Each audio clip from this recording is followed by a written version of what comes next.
आज जो पेपर मैं और आप मिलकर कर रहे हैं मेरे बच्चों, आज जो पेपर मैं और आप मिलकर कर रहे हैं वो पेपर है वन ऑफ दी खानदानी पेपर। खुश हो जाओ, खुश हो जाओ। ये है पेपर 5090, लेकिन ये आपका वेरिएंट नहीं है बच्चों, ये वेरिएंट है 41, 42 नहीं है, ये वेरिएंट है 41। और इस पेपर को सिलेक्ट करने का मकसद क्या है?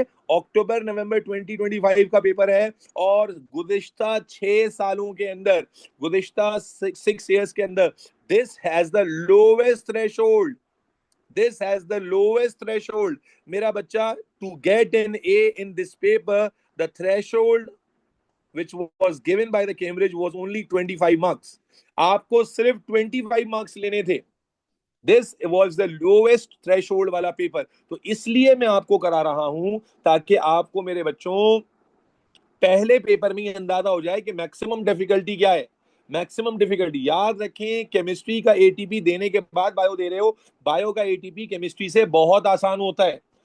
गुज़िश्ता 6 सालों के अंदर मेरे लिए बहुत आसान है कि मैं इजी इजी पेपर करा दूं, लेकिन मेरे साथ डिस्कस करने का फायदा ही उस वक्त होगा जब आप कुछ नई बातें डिस्कस करें ना। तो आज मैं और आप मिलकर बेटा अक्टूबर नवंबर 25 का वेरिएंट 41 करेंगे। ये वेरिएंट नॉर्मली बच्चे प्रैक्टिस नहीं करते, but it was my responsibility कि मैं अपने बच्चे के साथ वो सारी चीजें डिस्कस करूं जिसमें मैक्सिमम बच्चों ने प्रॉब्लम फेस की हो।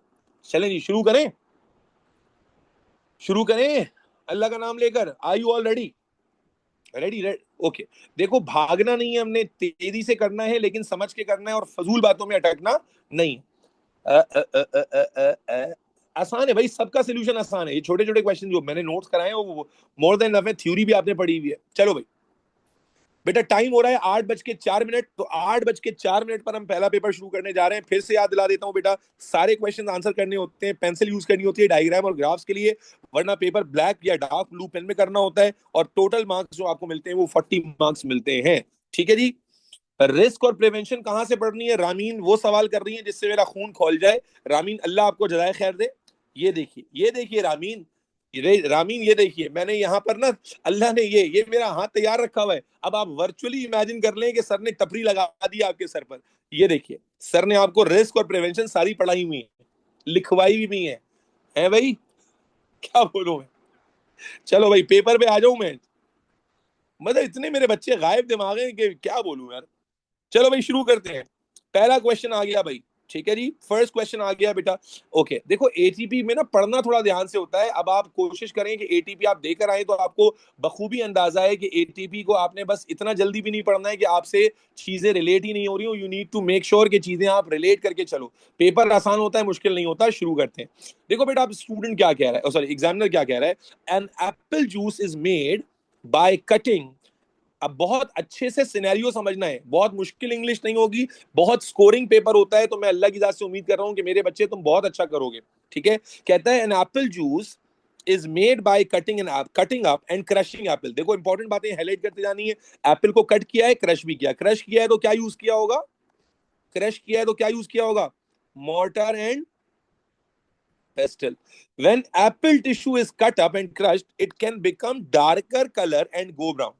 कहता है जब एप्पल टिश्यू को हम क्रश कर देते हैं कट करने के बाद तो वो डार्कर हो जाता है और फिर इवेंचुअली ब्राउन हो जाता है। Some students investigated the effect of vitamin C on the color change in the apples when they are cut up and crushed। बहुत क्लियर है, क्या स्टडी कर रहे हैं? स्टडी कर रहे हैं इफेक्ट ऑफ, बोलो भाई, विटामिन सी किस चीज पर? On the colour change in apples. अभी उसने बता दिया कि कलर चेंज क्या होता है, it can become darker and can become brown. तो इस पर इफेक्ट स्टडी कर रहे हैं विटामिन सी का। The student followed these instructions. Student ने क्या इंस्ट्रक्शंस फॉलो किए हैं?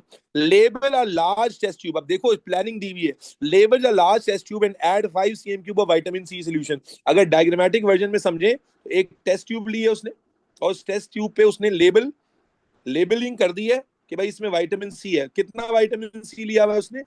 5 cm क्यूब विटामिन सी ले लिया है। भाई 5 cm क्यूब विटामिन सी के लिए मैं किस चीज का इस्तेमाल कर सकता हूं? अगर एपरेटिस पहला पेपर करा रहा हूं डिटेल में डिस्कस करूंगा। 5 cm क्यूब किस चीज से लेंगे? क्या मैं इस 5 cm क्यूब को लेने के लिए मेजरिंग सिलेंडर का इस्तेमाल कर सकता हूं? यस। मैं सिरिंज का भी इस्तेमाल कर सकता हूं? यस। मेजरिंग सिलेंडर या सिरिंज का इस्तेमाल कर सकता हूं। Even I can use the burette, लेकिन ब्यूरेट बेटा डेसिमल वॉल्यूम्स के लिए यूज होती है। ब्यूरेट भी यूज कर सकते हो, बट बेहतर ये कि आप क्या करोगे, इजी टू गो बायोलॉजी है तो आप सिरिंज का इस्तेमाल कर लोगे या मेजरिंग सिलेंडर का इस्तेमाल कर लोगे। Even you can use burette, लेकिन ब्यूरेट इज मोर आइडियल जब डेसिमल प्लेसेस में आपने जाना हो। ठीक है, सही है जी। अच्छा, label a second large test tube, okay, label a second large test tube and add 5 cm cube of distil water. ठीक है, एक और टेस्ट ट्यूब है, देखो एक टेस्ट ट्यूब की बात हुई है, फिर यहां दूसरी टेस्ट ट्यूब की बात हुई है, सेकंड लार्ज टेस्ट ट्यूब, और उसमें क्या डाला है? वाटर डाला हुआ है, उसमें डिस्टिल वाटर डाला हुआ है, एक में विटामिन सी डाला हुआ है। आगे, label a third test tube, okay, तीसरी टेस्ट ट्यूब भी है, and do not add any liquid, इसमें कोई लिक्विड नहीं डाला। पहले वाले में डाला है विटामिन सी, दूसरे वाले में डाला है डिस्टिल वाटर, तीसरे वाले में कोई लिक्विड नहीं डाला। यहां तक क्लियर है भाई? सिनेरियो समझ में आ रहा है? अच्छा, आगे चलो। Cut 3 cubes of Apple, okay, cut 3 cubes of Apple each 1 centimetre bye 1 centimetre bye 1 centimetre. 3 cubes काटने, और उनकी लेंथ ब्रेथ हाइट कितनी होनी चाहिए? 1 centimetre bye 1 centimetre bye 1 centimetre होनी चाहिए। Do not include any skin और कोर, स्किन या अंदर का जो बीज वाला हिस्सा होता है वो इंक्लूड नहीं करना है। Cut each cube into many small pieces, फिर हर क्यूब को जो है छोटे छोटे पीसेस में काटना है। Take care to keep the pieces from piece each cube separate, take care to keep the pieces from each cube separate. जो आपने पहले आपने ध्यान रखे 3 क्यूब्स बनाए हैं, पहले 3 क्यूब बनाए और फिर हर क्यूब को आपने मजीद छोटे छोटे पीसेस में सेपरेट किया है। बात समझ आ रही है? अच्छा, उसके बाद क्या कहता है? Add the pieces of one cube or to the test tube containing vitamin C. Add the piece of second test tube to the containing distilled water, and add the piece of the third cube to the test tube with no added. ये बात भी समझ में आ गई कि भाई ये वाला जो सैंपल है, लेट सपोज इसको विटामिन सी वाले में ऐड कर देना है आपने। ठीक है, इसको विटामिन सी वाले में ऐड कर देना है, ये वाले को आपने ऐड कर देना है डिस्टिल वाटर वाले में, और ये वाले टेस्ट जो कटेड पीसेस हैं इसको नो लिक्विड में जो है ना वो ऐड कर देना है। ये भी क्लियर है बच्चों? बिल्कुल। Use a glass rod to gently crush the pieces of apple in the bottom of each test tube. फिर टेस्ट ट्यूब में डालने के बाद ग्लास रॉड के जरिए मजीद उस पर प्रेशर एक्सर्ट करना है ताकि वो फर्दर जो है वो कट हो जाए। कटिंग क्यों करते हैं? बिल्कुल, आप क्रश या कटिंग क्यों करते हैं? सरफेस एरिया को बढ़ाने के लिए करते हैं in general. Yes, clean the glass rod between using in each test tube. Glass rod को आपने जब इस्तेमाल कर रहे हैं, भाई मैंने इसमें इस्तेमाल की ग्लास रॉड, फिर इसमें इस्तेमाल की, इसमें इस्तेमाल की, तो कह रहा है ग्लास रॉड को अच्छे से क्या कर लेना है? क्लीन कर लेना है। क्यों क्लीन कर लेना है भाई? जो ग्लास रॉड मैंने इसमें इस्तेमाल की उस पर विटामिन सी भी तो लग जाएगा ना, तो मैं क्लीन नहीं करूंगा तो क्या होगा? कंटामिनेशन आ जाएगी। ऐसा ही है ना भाई? चल, अब सवाल शुरू हो रहे हैं। Describe the most appropriate piece of apparatus to measure the required volumes of vitamin C and distilled water। बहुत ही सिंपल सवाल है भाई, बहुत ही सिंपल सवाल है। कौन सा apparatus यूज कर सकते हैं? अभी तो बताया था we can use। अब देखो बायोलॉजी में मार्क्स कैसे मिलते हैं। we can use, बोलो, syringe, डिस्क्राइब करना है ना, describe the most appropriate piece of apparatus to measure the required volume of vitamin C and distil water. तो आप सिरिंज का इस्तेमाल कर सकते हैं एंड मेजरिंग सिलेंडर का इस्तेमाल कर सकते हैं। आपने यहां दोनों लिखने होंगे। वाई दोनों क्यों लिखने होंगे भाई?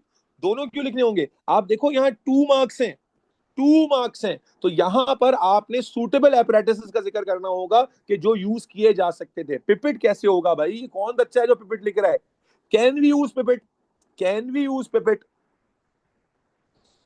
डिस्क्राइब का मतलब यहां पर सिंपल एपरेटस का नाम है, और कोई डिस्क्रिप्शन लिखने मत बैठ जाना बेटा। ठीक है, तो पहला पार्ट समझ में आ गया। देखो बायोलॉजी में 2 नंबर ठक करके मिल गए। Again, explain why the students were told to clean the glass rod. भाई ग्लास रॉड को क्लीन क्यों कर रहे हैं? बावले हो गए हैं क्या? क्लीनिंग क्यों करते हैं? तो मैंने अभी आपको बताया था कि अगर मैं इस ग्लास रॉड को यहां यूज करता हूं, फिर बगैर क्लीनिंग के यहां यूज कर लेता हूं, तो यहां का लिक्विड यहां भी ट्रांसफर हो जाएगा। यस और नो? यहां का लिक्विड यहां भी ट्रांसफर हो जाएगा। यस और नो? यस। तो मेरे बच्चे हम कहेंगे to prevent transfer of liquid of one test tube into another. बेटा ये बात एब्सोल्युटली क्लियर है बच्चों? ये बात एब्सोल्युटली क्लियर है एवरीबॉडी? कि भाई आपको देखे ना, उसने 3 तरह के लिक्विड्स का जिक्र किया हुआ है, एक विटामिन सी का, एक डिस्टिल्ड वाटर का, और एक में नो लिक्विड है। तो हमने ग्लास रॉड को क्यों अच्छे से क्लीन करना है? तो मेरे बच्चे कंटामिनेंट्स, इन जनरल तो हम कंटामिनेंट्स की बात करते हैं, लेकिन वी नो कि यहाँ अगर मैं इसको क्लीन नहीं करूंगा तो एक टेस्ट ट्यूब के अंदर विटामिन सी के ऊपर लगा हुआ था, जब मैं उसको बगैर क्लीनिंग के यहाँ इस्तेमाल करूंगा तो विटामिन सी इधर भी आ जाएगा, तो विटामिन सी का इफेक्ट दोनों टेस्ट ट्यूब में आ जाएगा। Does this make absolute sense? मुझे बताओ, क्या यहां तक 3 आउट ऑफ 3 है एवरीबडी इन माई क्लास? क्या यहां तक 3 आउट ऑफ 3 है एवरीबडी? 3 आउट ऑफ 3 है, यस, ओके। उसके बाद कहता है the student noted that the apple tissue in each test tube was white when they started the timing. कि जब उन्होंने एप्पल टिश्यू को स्टार्ट में देखा था, टाइम स्टार्ट करने से पहले, तो सब में एप्पल वाइट था। They observe the colour of the apple tissue in each test tube. 3 test tubes थी, तीनों में उन्होंने कलर को ऑब्जर्व किया है, 5 मिनट्स पर, 10 मिनट्स पर, और उसके बाद 15 मिनट्स पर। 5 मिनट्स पर, 10 मिनट्स पर और 15 मिनट्स पर, ठीक है जी। and recorded this in their notebook. मॉस कह रहे हैं what if I write to remove impurities? गलत हो जाएगा बेटा। मॉस इस सिनेरियो में इंप्योरिटीज रिमूव करने के लिए यूज नहीं हो रहा। ग्लास रॉड को आप क्लीन इसलिए कर रहे हो क्योंकि आपने उसको एक टेस्ट ट्यूब में इस्तेमाल किया है, अब दूसरी टेस्ट ट्यूब में इस्तेमाल करोगे तो इधर का केमिकल उधर शिफ्ट होगा, यहां पर वो गलत होगा, रेफरेंस में नहीं बैठ रही ना बात। अच्छा भाई, बात समझ में आ गई भाई कि इन्होंने 5 मिनट्स पर, 10 मिनट्स पर और 15 मिनट्स पर क्या किया है? कलर को नोट किया है तीनों टेस्ट ट्यूब्स के अंदर। और क्या लिखा हुआ है? देखो यहां लिखा हुआ है कि विटामिन सी वाले टेस्ट ट्यूब में 5 मिनट्स पे व्हाइट था, फिर 10 मिनट्स में भी व्हाइट था और 15 मिनट्स में भी व्हाइट था। यानी विटामिन सी वाले में कोई कलर चेंज नहीं आया। फिर डिस्टिल वाटर में 5 मिनट्स में व्हाइट था, फिर 10 मिनट्स पर क्या हो गया? पेल येलो, और 15 मिनट्स पर डार्क येलो हो गया। इसमें कलर चेंज आ रहा है। और जब लिक्विड ऐड ही नहीं किया तो 5 मिनट्स पर आते आते येलो हो गया, डार्क येलो हो गया 10 मिनट्स पर, और ब्राउन हो गया बिल्कुल 15 मिनट्स पर। Is this clear? क्या ये बात बिल्कुल एब्सोल्युटली क्लियर? मैं बहुत आराम आराम से करा रहा हूं क्योंकि मुझे कोई जल्दी नहीं है। उम्मीद करता हूं समझ में आ रही होगी। अब देखते हैं सवाल। ओए शाबाश, 3 नंबर का सवाल है, complete the headings in the table 1.1 and use the observation in figure 1.1 to complete the table. आपने टेबल कंप्लीट करना है भाई। ये चीज क्या दी हुई है? What is this given? ये क्या चीज गिवन है? टाइम गिवन है, 0। अब आपको मालूम होना चाहिए कि जब आपको टेबल लेबल करना होता है तो यहाँ जो सबसे इंपॉर्टेंट गलती है वो क्या है? यहाँ आप लेबल करोगे टाइम, और याद कीजिए टेबल हमेशा यूनिट के साथ, टेबल हमेशा यूनिट के साथ लेबल किया जाता है। तो टाइम आपको किस यूनिट में दिया हुआ है? यहाँ पर सेकेंड्स में या मिनट में? Look at this, time is given to you in minutes बेटा। और उसके बाद ये क्या है? विटामिन सी, डिस्टिल्ड वाटर, और इसमें क्या व्हाइट व्हाइट व्हाइट क्या चीज है? ये कलर ऑफ द एप्पल है। कलर ऑफ एप्पल है, यस और नो? एप्पल या Apple tissue, colour of Apple है, यस और नो बच्चों? It is very clear. Colour of the crushed Apple भी लिख सकते हैं, colour of the crushed Apple भी लिख सकते हैं, कलर ऑफ एप्पल टिश्यू भी लिख सकते हैं, कलर ऑफ एप्पल टिश्यू भी लिख सकते हैं। ठीक है जी। और जाहिर है कलर है तो उसका कोई यूनिट नहीं है। Is this clear? सिर्फ कलर है तो इसका कोई यूनिट नहीं है। Are we good to go? चलो आगे चलो। अब यहाँ टेबल पूरा करना है भाई। ये टेबल कैसे पूरा करेंगे? बड़ा आसान है, फिगर का इस्तेमाल करके करना था टेबल 1.1 को फिगर 1.1 के थ्रू। तो मेरे बच्चे देखें, जब विटामिन सी वाले बात की थी तो 5, 10 और 15 सब पे क्या था बेटा? व्हाइट था। Can you all comprehend that? तो यहां पर हम लिख देंगे व्हाइट है, यहां पर भी लिख देंगे व्हाइट है, यहां पर भी लिख देंगे कि व्हाइट है। फिर जब हम इधर आ गए थे बच्चों, इधर आए थे तो हमने क्या देखा था? व्हाइट था, सॉरी, व्हाइट था, पेल येलो था, फिर डार्क येलो था। तो यही लिख देंगे व्हाइट था, शुरू में सारे वो पेल येलो था, और फिर डार्क, डार्क क्या था? डार्क येलो, फिर डार्क येलो था। 3 नंबर मिल रहे हैं भाई, इसमें कितना टाइम लगेगा? अच्छा, उसके बाद क्या था? White, yellow, dark yellow, brown, yellow, dark yellow और ब्राउन। बेटा ये भी क्लियर है बच्चों? ये भी क्लियर है? एवरीबडी, एवरीबडी क्लियर है ये बात? क्या बात, क्या बात। अच्छा जी, using your observations in table 1.1, state what can be concluded about the effect of vitamin C on the color change when apple is cut up. बेटा विटामिन सी का क्या इफेक्ट नजर आ रहा है? विटामिन सी वाले केस में अगर आप गौर से देखें, लुक एट द टेबल, 0 से लेकर हम 15 मिनट्स तक गए हैं, कलर चेंज आया है क्या? विटामिन सी में कलर चेंज आया है? कोई कलर चेंज नहीं आया। और जबकि जहां विटामिन सी नहीं है, आप देखें वहां कलर चेंज आ गया है। इसका मतलब क्या हुआ कि विटामिन सी की वजह से कलर चेंज आ रहा है, या विटामिन सी कलर चेंज को प्रिवेंट कर रहा है? What is the conclusion? Can you comprehend the conclusion? जाहिर है कि विटामिन सी की वजह से, विटामिन सी क्या कर रहा है? एक नंबर है बेटा। विटामिन सी का क्या इफेक्ट नजर आ रहा है everybody in the class? Absolutely clear बेटा? सारे बच्चों को क्लियर है? Iman, vitamin C prevents or restrict the change of color of apple tissue। क्या ये बात एविडेंट है बच्चों?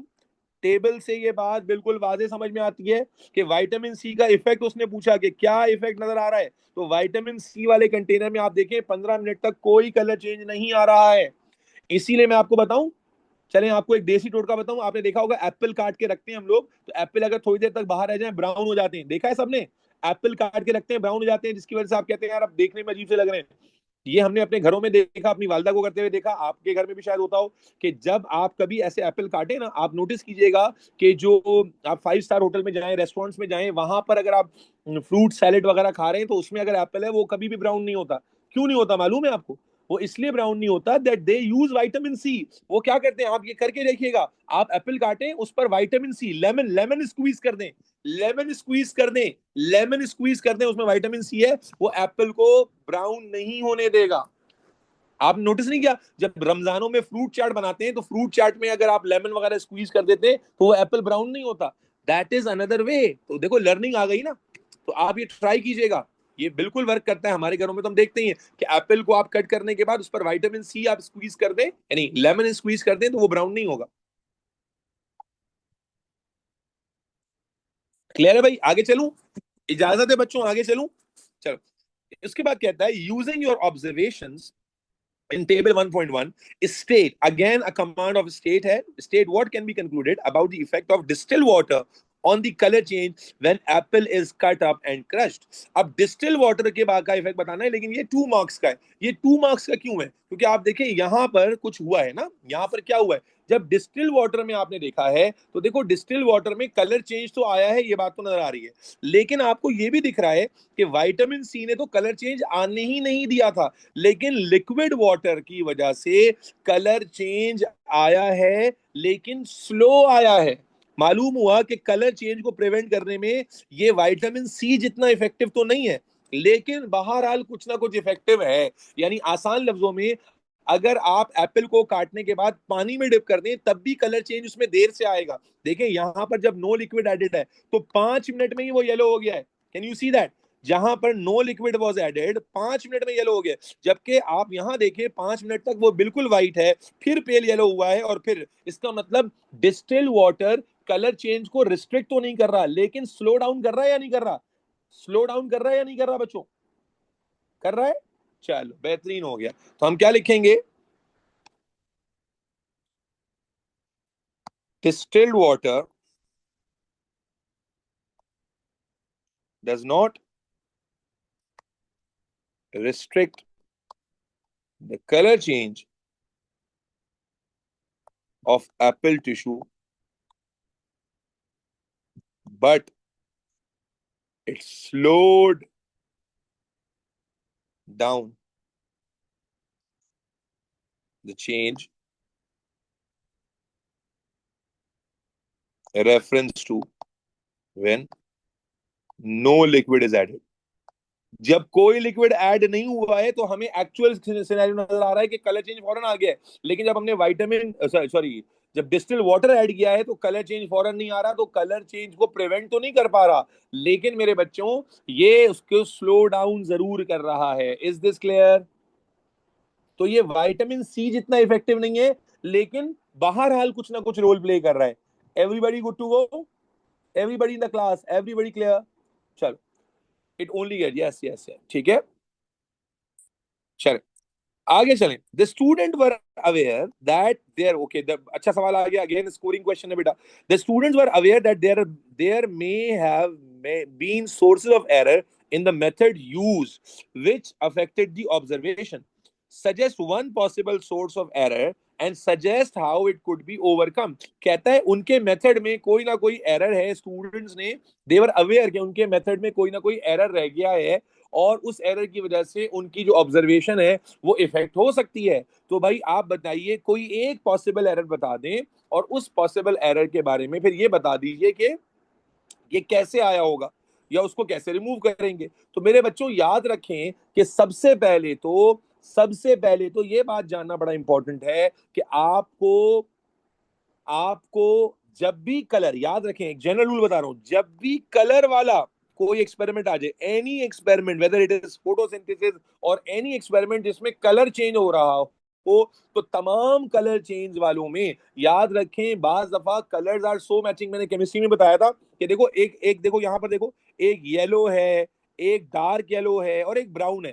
तो कैन यू कॉम्प्रिहेंड कि ये कलर्स काफी क्लोज हो सकते हैं, और आप अगर इन्हें क्लियरली डिस्टिंग्विश करना चाहते हैं तो you need a colour chart, you need a colour chart. याद रखें जितने भी experiment whether in chemistry, physics या बायोलॉजी जिसमें कलर आता हो, ये जनरल रूल याद रख लें कि कलर चार्ट या सॉरी कलर वाले जितने भी एक्सपेरिमेंट्स हैं जिनमें कलर प्रोड्यूस होता है, उनमें हमेशा याद रखें कि it is better to use a standard colour chart. आपके पास एक कलर चार्ट, जैसे आपने देखा घर में पेंट होता है तो एक शेड कार्ड आता है, फिर आप उस शेड कार्ड में देखते हैं कलर्स बने होते हैं, you can get the clear idea कि कौन सा कलर है।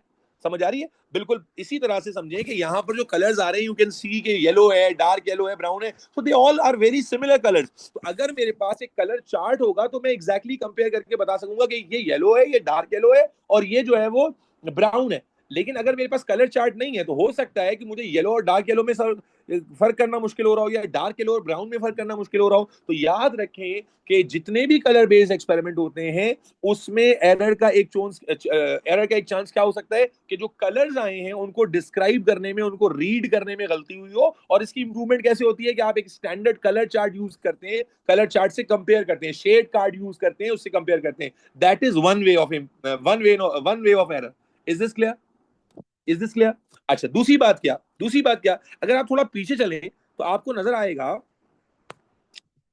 आएगा कि पीछे जब उसने प्रोसीजर बताया था तो उस प्रोसीजर में उसने एक और बात भी भंड मार दी थी। और वो भंड क्या मार दी थी कि मेरे बच्चों, जब उसने पीसेस को कट किया है, तो देखो पीसेस को इनिशियली तो उसने कट किया है 1 सेंटीमीटर बाय 1 सेंट, लेकिन उसके बाद जब उसको मैनी स्मॉल पीसेस में कट किया है, तो आप देखिए यहां पर कहीं पर भी मेंशन नहीं है कि भाई उसूली तौर पर अगर मैंने 3 बराबर के क्यूब्स बनाए हैं तो फिर जब मैं इनको फर्दर कट करूं तो वो पीसेस भी बराबर के होने चाहिए ताकि यानी जो फर्दर जो पीसेस कट हुए हैं, क्रश हुए हैं, उनको भी उतने ही साइज के हिसाब से सब में बराबर होनी चाहिए। अगर मैं इसमें फॉर एग्जांपल पहले क्यूब के ज्यादा पीसेस छोटे कर दूं और दूसरे क्यूब को जब मैं क्रश करूं तो ज्यादा पीसेस में छोटे ना करूं, उससे फर्क पड़ेगा ना ऑब्जर्वेशन में? बोलो बेटा।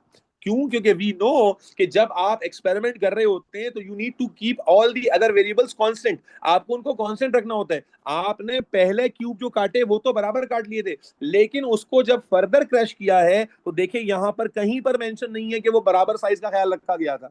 Yes, yes. तो these are the two obvious sources of error. समझ आ रही है? These are the two obvious sources of error. आपको क्या करना चाहिए था कि जब आपने क्यूब्स को क्रश किया है या फर्दर कट किया है तो उसमें भी जो नंबर ऑफ पीसेस हो वो इक्वल होने चाहिए, या उनका सरफेस एरिया बराबर होना चाहिए। यस और नो बच्चे? तो यहां पर दो लिखने के एक लिखना है, मेरे ख्याल एक ही लिखना है। हाँ जी, एक ही लिखना है क्योंकि आपने एरर बताना है और उसका सोर्स बताना है। तो याद रखें यहां पर कलर चार्ट के हवाले से बता देते हैं। तो as close shades of colors are observed,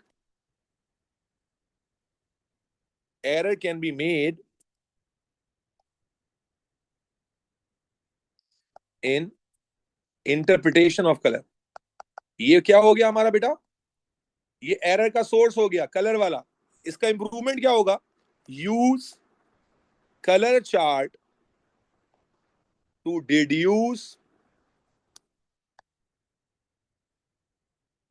exact colour shades colours by comparison. बच्चों क्लियर है हम लोग? अच्छा, दूसरा मैंने क्या बताया, ये तो एक ही लिखना था, ये तो एक ही लिखना। अच्छा, इक्वल वॉल्यूम बच्चे लिख रहे हैं, इक्वल वॉल्यूम लिख रहे हैं। अरे भाई इक्वल वॉल्यूम तो हो ही नहीं सकता। क्यों नहीं हो सकता भाई? ये देखो, इक्वल वॉल्यूम में तो लिया ना, 5 cm³ ऑफ विटामिन सी लिया है, 5 cm³ ऑफ डिस्टिल्ड वाटर लिया है। ये कैसे लिख सकते हो भाई? 5 cm³ ऑफ विटामिन सी लिया है, 5 cm³ ऑफ डिस्टिल्ड वाटर लिया है, तो इक्वल वॉल्यूम वाला तो एरर हो ही नहीं सकता। अच्छा भाई, आयशा वजीर कह रही है सर मुझे वो दूसरी वाली बात समझ में। देखो बेटा, उसने, इसीलिए मैं कहता हूँ प्रोसीजर ध्यान से नहीं पढ़ोगे ना आगे जाके फंस जाओगे। प्रोसीजर ध्यान से पढ़ना था। तो मेरे बच्चे, प्रोसीजर में उसने कहा था कि हमने 1 centimetre bye 1 centimetre bye 1 centimetre के 3 क्यूब्स बनाए।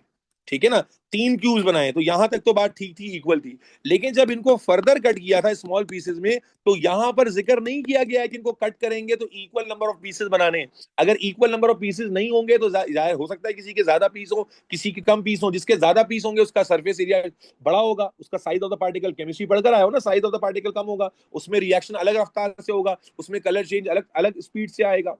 यस और नो? तो याद रखें कि आपको ये इसकी हिंट प्रोसीजर से ही मिल गई थी, मैंने प्रोसीजर से ही तो निकाला है। कहां से निकाला है? कि प्रोसीजर में उसने वॉल्यूम ऑफ लिक्विड तो बराबर यूज किया है, उसने क्यूब्स भी बराबर काटे हैं, लेकिन क्यूब्स को काटने के बाद जब स्मॉल पीसेस किए हैं तो उन स्मॉल पीसेस में ये बात कहीं पर मेंशन नहीं हुई है कि इक्वल नंबर ऑफ पीसेस होंगे। उसूली तौर पर क्या इक्वल नंबर ऑफ पीसेस होने चाहिए थे बच्चों? यस और नो? क्या उसूली तौर पर इक्वल नंबर ऑफ पीसेस होने चाहिए थे? बिल्कुल होने चाहिए थे, या उनका साइज इक्वल होना चाहिए था, ताकि सबका सरफेस एरिया बराबर हो और हमारी एक्यूरेसी खराब ना हो। तो यहां पर दूसरी बात लिखी जा सकती थी, यहां तो नहीं लिखनी, मैं लिख देता हूं। ईच क्यूब मे बी, ये एरर क्या हो सकता है? May be cut in different sizes slash number of pieces, ये एरर आ जाएगा। और इंप्रूवमेंट क्या है? Each cube must be cut in equal number of pieces with equal size. Does this make absolute sense बच्चों? क्लियर है? तो मैंने मैंने क्या कहा, 4-5 पेपर तुम करोगे, खुद मेरे साथ करोगे, तब जाके ये सारी बातें आपके दिमाग में बैठ जाएंगी। बायोलॉजी बहुत आसान होती है, कहीं अभी तक कुछ भी मुश्किल नहीं आया इसके अंदर। चलें आगे, चलें आगे, चलें बच्चों, चलो okay.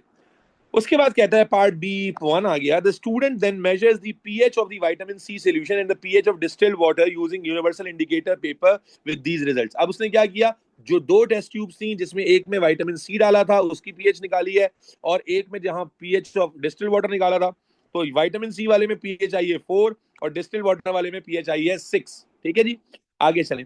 Describe how you would use universal indicator paper two determine the pH of liquid. भाई हाउ, मेथड पूछा है। यूनिवर्सल इंडिकेटर का पेपर लेंगे, सिंपली क्या करेंगे भाई, यूनिवर्सल इंडिकेटर का पेपर लेंगे, सिंपली क्या कर दोगे, डिप कर दोगे टेस्ट ट्यूब में। जब डिप करोगे तो वो कलर आ जाएगा। आप जानते हैं केमिस्ट्री में आप पढ़कर आए कि यूनिवर्सल इंडिकेटर अलग अलग रेंज में अलग अलग कलर देता है। अगर आपकी केमिस्ट्री की नॉलेज अच्छी है तो आपको मालूम है कि यहाँ पर वो ऑरेंज कलर देगा, ऑरेंज टू येलो कलर देगा, और यहां पर वो येलो टू ग्रीन कलर देगा। यस और नो? येलोइश ग्रीन कलर देगा। तो अगेन चूंकि यहां पर भी कलर की बात आ गई है, तो व्हाट इज द मेथड कि आप यूनिवर्सल इंडिकेटर पेपर को डिप करोगे, कलर चेंज आएगा, और जो कलर चेंज आएगा बच्चों, उस कलर चेंज को फिर किससे कंपेयर करोगे? उस कलर चेंज को किससे कंपेयर करोगे? अभी मैंने बताया था, जब भी कलर चेंज आएगा तो कलर चेंज को किससे कंपेयर किया जाता है? कलर चार्ट से। रिमेंबर, पीएच चार्ट से नहीं भाई, कलर चार्ट होगा कि इस पीएच पर ये कलर होता है, और आप कंपेयर करोगे कि यार मेरी वाली टेस्ट ट्यूब में कौन सा कलर आ रहा है। तो देखो दूसरी बार ये बात एविडेंट हो रही है कि जब भी कलर रिलेटेड बात आएगी, ऑलवेज रिमेंबर के कलर जब भी आप ऑब्जर्व करते हैं उसके लिए कलर चार्ट अवेलेबल होगा, उस कलर चार्ट से आप उसको कंपेयर करेंगे। Is this clear? आपको यहाँ कलर नहीं लिखने बेटा, अगर किसी ने केमिस्ट्री नहीं पढ़ी तो ये थोड़ी लिखने, आप बताएं, मैं बताता हूं कैसे लिखोगे। Dip universal indicator paper in each test tube and, ऐसे केमिस्ट्री तुम लोग रोना गाना शुरू कर देते हो भाई, कलर आपको ना याद हो भले से। And observe the colour of the paper, colour observe करें, compare this colour to colour chart of universal.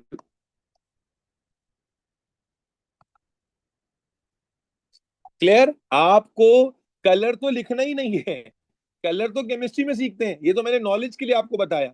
लेकिन यहां पर तो हाउ लिखना था। तो हाउ कैसे कि भाई आपने इंडिकेटर को डिप किया बच्चों, जो भी इसमें कलर आया तो उस कलर को हमने किससे कंपेयर किया? ये आपके पास कलर चार्ट होगा जिसमें मल्टीपल कलर के शेड्स बने हुए होंगे, आपने जो कलर आया इससे कंपेयर करके बता दिया कि भाई ये कलर आ रहा है तो पीएच ये होगी। इज दिस क्लियर बच्चों?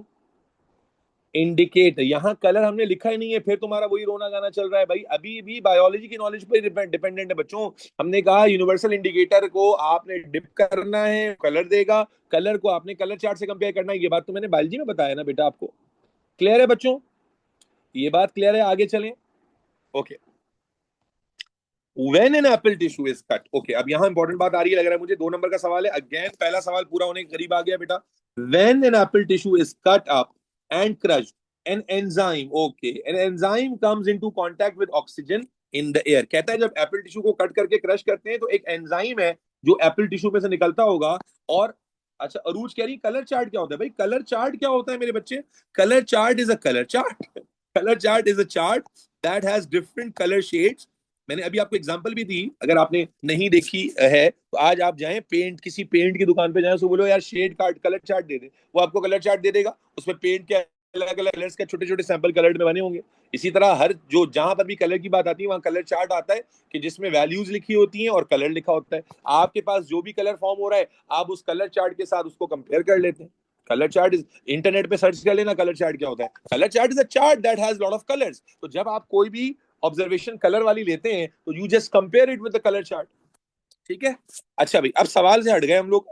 सवाल क्या था? सवाल बेटा ये वाली इंफॉर्मेशन समझ में आ गई कि एक एंजाइम है जो ऑक्सीजन से कांटेक्ट में आ जाता है। In the presence of oxygen the enzyme catalyses the reaction of a colourless molecule in the cells of the apple tissue to cause a colour change.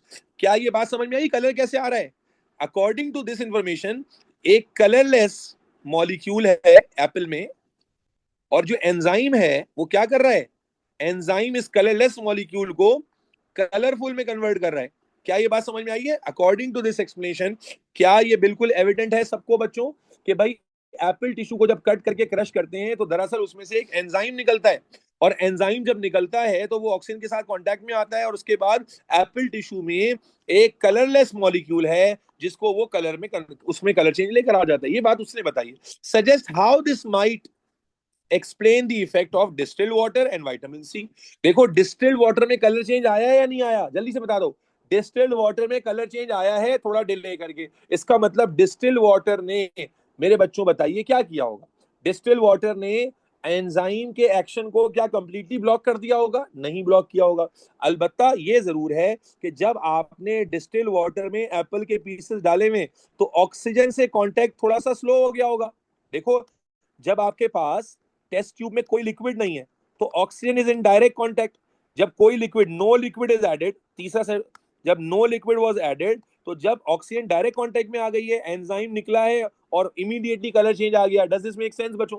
लेकिन जब यहाँ डिस्टिल वाटर डाला हुआ है तो आप जानते हैं ऑक्सीजन को कांटेक्ट में आने में टाइम लगेगा, और जब ऑक्सीजन को कांटेक्ट में आने में टाइम लगेगा तो कलर चेंज आएगा, लेकिन स्लो आएगा। लेकिन विटामिन सी वाले में कलर चेंज आया ही नहीं है। क्यों नहीं आया मालूम है आपको? क्योंकि विटामिन सी ने पीएच को कहां तक डिक्रीज कर दिया है? विटामिन सी ने कहां तक डिक्रीज कर दिया? 4। और आप जानते हैं कि जब पीएच इतनी डिक्रीज हो जाती है तो एंजाइम क्या हो जाते हैं? डीनेचर हो जाते हैं। और जब एंजाइम डीनेचर हो जाते हैं तो एक्टिविटी नहीं करेंगे। जब एक्टिविटी नहीं करेंगे तो कलरलेस मॉलिक्यूल कन्वर्ट नहीं होगा। क्या एक्सप्लेनेशन पप्पू बच्चा क्लियर है? एक एक नंबर की बात है भाई। Is this clear? लंबी चौड़ी करनी ही नहीं है। तो मेरे बच्चों, यहां पर हम लिख देते हैं, क्या लिखेंगे डिस्टिल वाटर में? हम लिखेंगे डिस्टिल वाटर ने क्या किया बेटा? reduces the contact of air, oxygen with enzyme, thus delayed enzyme activity। क्या ये बात बिल्कुल क्लियर है सबको? डायग्राम बना के मैंने समझाइए ताकि और अच्छे से समझ में आ जाए। जबकि विटामिन सी क्या है? Vitamin C reduces pH of the mixture, thus causing denaturation of enzyme, therefore no enzyme activity. बेटा कोई एंजाइम एक्टिविटी नहीं हुई बच्चों, याद है? कोई कलर चेंज नहीं आया था। No colour change is observe. और इससे पता चला कि हम लेमन स्क्वीज करेंगे तो क्या होता है इसके साथ। बेटा are we all good to go? अब मुझे ईमानदारी से बताओ, सर पानी में खुद O2 नहीं होती? पानी में O2 बहुत कम होती है ना बेटा? बिल्कुल होती है, जब भी तो कलर चेंज आया है। लेकिन बाहर से जो O2, देखो हम कंपैरेटिव बात कर रहे हैं, रूट तो मेच्योर नहीं हो रही बेटा, हम कंपैरेटिव बात कर रहे हैं। यहां पर कोई लिक्विड नहीं है, सिर्फ एप्पल के पीसेस हैं। तो यहाँ oxygen is in higher concentration, जिसकी वजह से ऑक्सीजन एंजाइम से धड़ाधड़ रिएक्ट करेगी, कलर चेंज फौरन आ जाएगा। और जब यहाँ पर हमने डिस्टिल वाटर डाल दिया है, और yes very important, that is distilled water also, तो अगर यहाँ पर ऑक्सीजन डिसॉल्व भी हो रही होगी तो स्लोली डिसॉल्व होगी, and that would slow down the action. Yes, vitamin C में एंजाइम डीनेचर होगा। मुझे कैसे पता चला? मुझे जिब्राइल ने आके बताया। अभी जिब्राइल आए थे और वो मुझे कान में बता के गए, अबे लल्लू ऊपर लिखा हुआ है विटामिन सी में पीएच 4 हो जाती है, एंजाइम रिएक्शन है, ऊपर पीएच बताकर आया है वो। आपको पता है ज्यादातर एंजाइम 6 to 8 की पीएच में काम करते हैं। यस, थ्योरी याद है। और पीएच 4 पर तो स्टमक के एंजाइम्स काम करते हैं। ठीक है, माशाल्लाह उरूज को भी सरपास कर दिया आपने। क्लियर है बेटा? इसीलिए कह रहा हूं एक्सप्लेनेशन बहुत ध्यान से पढ़ो। How are we suppose to, biology का पेपर तो भाई सपोज टू क्या, ये पेपर बड़ा होता ही नहीं है बायोलॉजी का।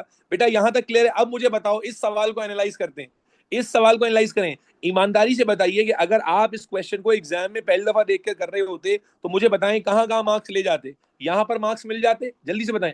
यहां पर मार्क्स ले लेते, यस, यहां पर मार्क्स ले लेते Gliese.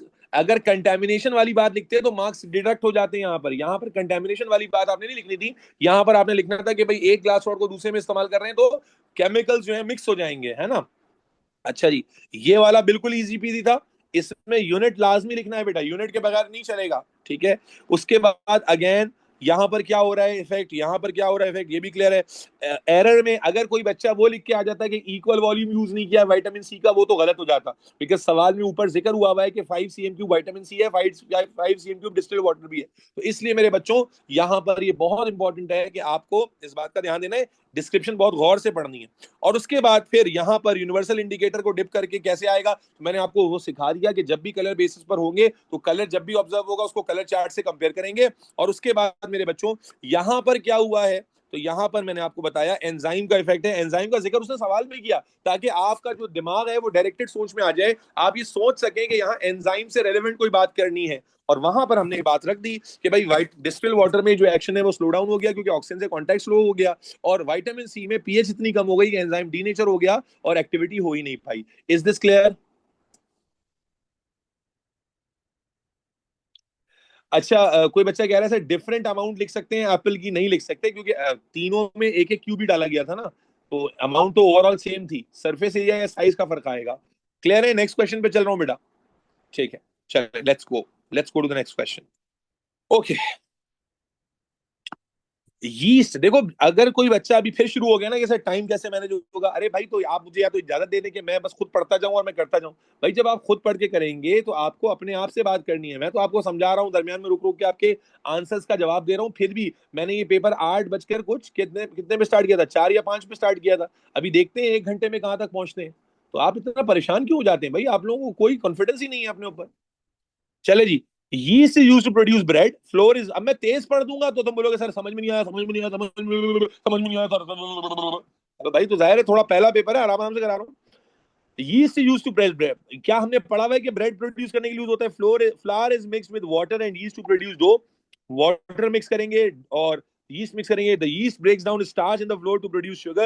The yeast uses the sugar for respiration, giving it of bubbles of carbon dioxide. The bubbles of carbon dioxide are trapped in the dough, making it increase in the volume before it is baked. क्या ये process हमने पढ़ा हुआ है? आपको पूरा process पढ़ा हुआ है आपने, एनारोबिक रेस्पिरेशन का, राइज ऑफ द डो। अब ये तो आपने पढ़ा हुआ ही है ना, अब ये इसमें थोड़ी रुकेंगे आप। Some student tested the effect of yeast in 4 dough, 4 doughs में इफेक्ट को स्टडी किया, each made from a different type of flour, wheat, rye, buckwheat and maize. 4 तरह का आटा है और 4 तरह के आटे पे यीस्ट का इफेक्ट जो है हमने स्टडी किया था। Effect of yeast in the dough was evaluated by measuring how much dough increase in volume. हमने इफेक्ट ऑफ यीस्ट कैसे स्टडी किया है चारों तरह के डो पे, कि कितना डो राइज हुआ है, कितना डो राइज हुआ है वो हमने स्टडी किया। द सेम मास, सब देखो सवाल में लिखा हुआ है, बाद में जाके बोलोगे सर कहां, same mass of each type of flower was mix. देखो ये सही किया उसने, गलत किया कि सारे जो टाइप के फ्लावर हैं उनमें सेम मास यूज हुआ है, mix with same volume of water, इसमें वॉल्यूम ऑफ वाटर भी सेम है, और same amount of yeast was added. तो ये तीनों चीजें उसने सही कंट्रोल की है, यस और नो? तीनों चीजें सही कंट्रोल की हैं, वॉल्यूम ऑफ वाटर भी सब में बराबर डाला है, ईज भी सब में बराबर डाला है, और फ्लावर का मास भी सब में बराबर लिया है, ठीक है। तो यहां इसने एरर नहीं लाया। 400 cm3 measuring cylinders were labeled and the dough were added to each. The volume of the dough in each of the two cylinders was measured and recorded at 15 minutes intervals. Some of the results are shown in the table. Okay. Figure 2.1 shows the measuring cylinder with dough made from wheat flour after 30 minutes. Record the volume of the dough in table 2.1. ये dough उसने डाल दी है और dough में 30 minutes के बाद क्या volume है वो रिकॉर्ड करना है। 30 मिनट्स के बाद क्या वॉल्यूम है भाई? Can you read this reading? This is 30, this is 35, 36, 37, 38. That is 38 cm cube. ठीक है जी, 38 cm cube। तो यहां पर देखें ये 30 मिनट्स के बाद पूरा नहीं हुआ हुआ, you will write 38. Yes, बाकी सब फिल अप किया हुआ है उसने। उसके बाद देखो नंबर मुफ्त के मांग रहा है, कहता है टोटल इंक्रीज इन वॉल्यूम बता दें आफ्टर 45 मिनट्स। टोटल इंक्रीज कैसे बताते हैं? जो इनिशियल वैल्यू होती है उसमें से फाइनल वैल्यू को माइनस कर लेते हैं। तो ये देखो करके भी दिखाया हुआ है। बच्चे कहते हैं सर हमें समझ में नहीं आ रहा, हमें समझ में नहीं आ रहा। भाई यहाँ देखें 20 था, यहाँ 45 था, माइनस किया 25 आ गया। यहाँ किसको माइनस करेंगे? 21 में 32 में से 21 को माइनस करोगे कितना आ जाएगा? 11 आ जाएगा। यहां पर किसको माइनस करोगे? भाई टोटल इंक्रीज इन डो 21 शुरू में था, यहाँ 23 हो गया, कितना राइज हुआ? Only 2, only 2। और उसके बाद फिर जनाबे आली यहाँ पर 22 था और फिर ये यहाँ पर भी 2 ही राइज हुआ है। यस, कोई मुश्किल? Okay okay okay. ओ ग्राफ आ गया भाई, ग्राफ आ गया। आप जल्दी से बताओ भाई ये ग्राफ कैसा बनेगा? लिखा हुआ भी है वैसे तो, बार चार्ट बनेगा। कैसे बनेगा बार चार्ट बनेगा? बेटा आपको मैंने बताया था कि जब भी आपके पास नॉन न्यूमेरिकल वैल्यू आ जाए, याद है? देखो ये तो आपके पास न्यूमेरिकल वैल्यू है, ये तो आपके पास न्यूमेरिकल वॉल्यूम न्यूमेरिकल वैल्यू है, लेकिन ये क्या है? नॉन न्यूमेरिकल वैल्यूज है ना, यस और नो। तो यहां पर एग्जामिनर ने लिख दिया है कि बेटा बार चार्ट बनाइए to show the total increase volume of the 4 doughs after 45 minutes. कोई मुश्किल ही नहीं है, आसानी से हो जाएगा। सबसे पहले क्या करोगे? सबसे पहले स्केल याद करो। अब ग्राफ का क्राइटेरिया अगर किसी ने मीट नहीं किया ना, बददुआ लग जाएगी उसको मेरी। सबसे पहले क्या करते थे याद करो, आपने फुल स्केल ग्राफ बनाना होता, सर ने बताया था फुल स्केल लेना होता है, यस और नो। सबसे पहले आपने फुल स्केल ग्राफ बनाने की तरफ जाना है, एक एक करके करना है बेटा, फुल मार्क्स लेने हैं भाई। अब यहां पर क्या लेबल करोगे? यहां पर क्या होगा?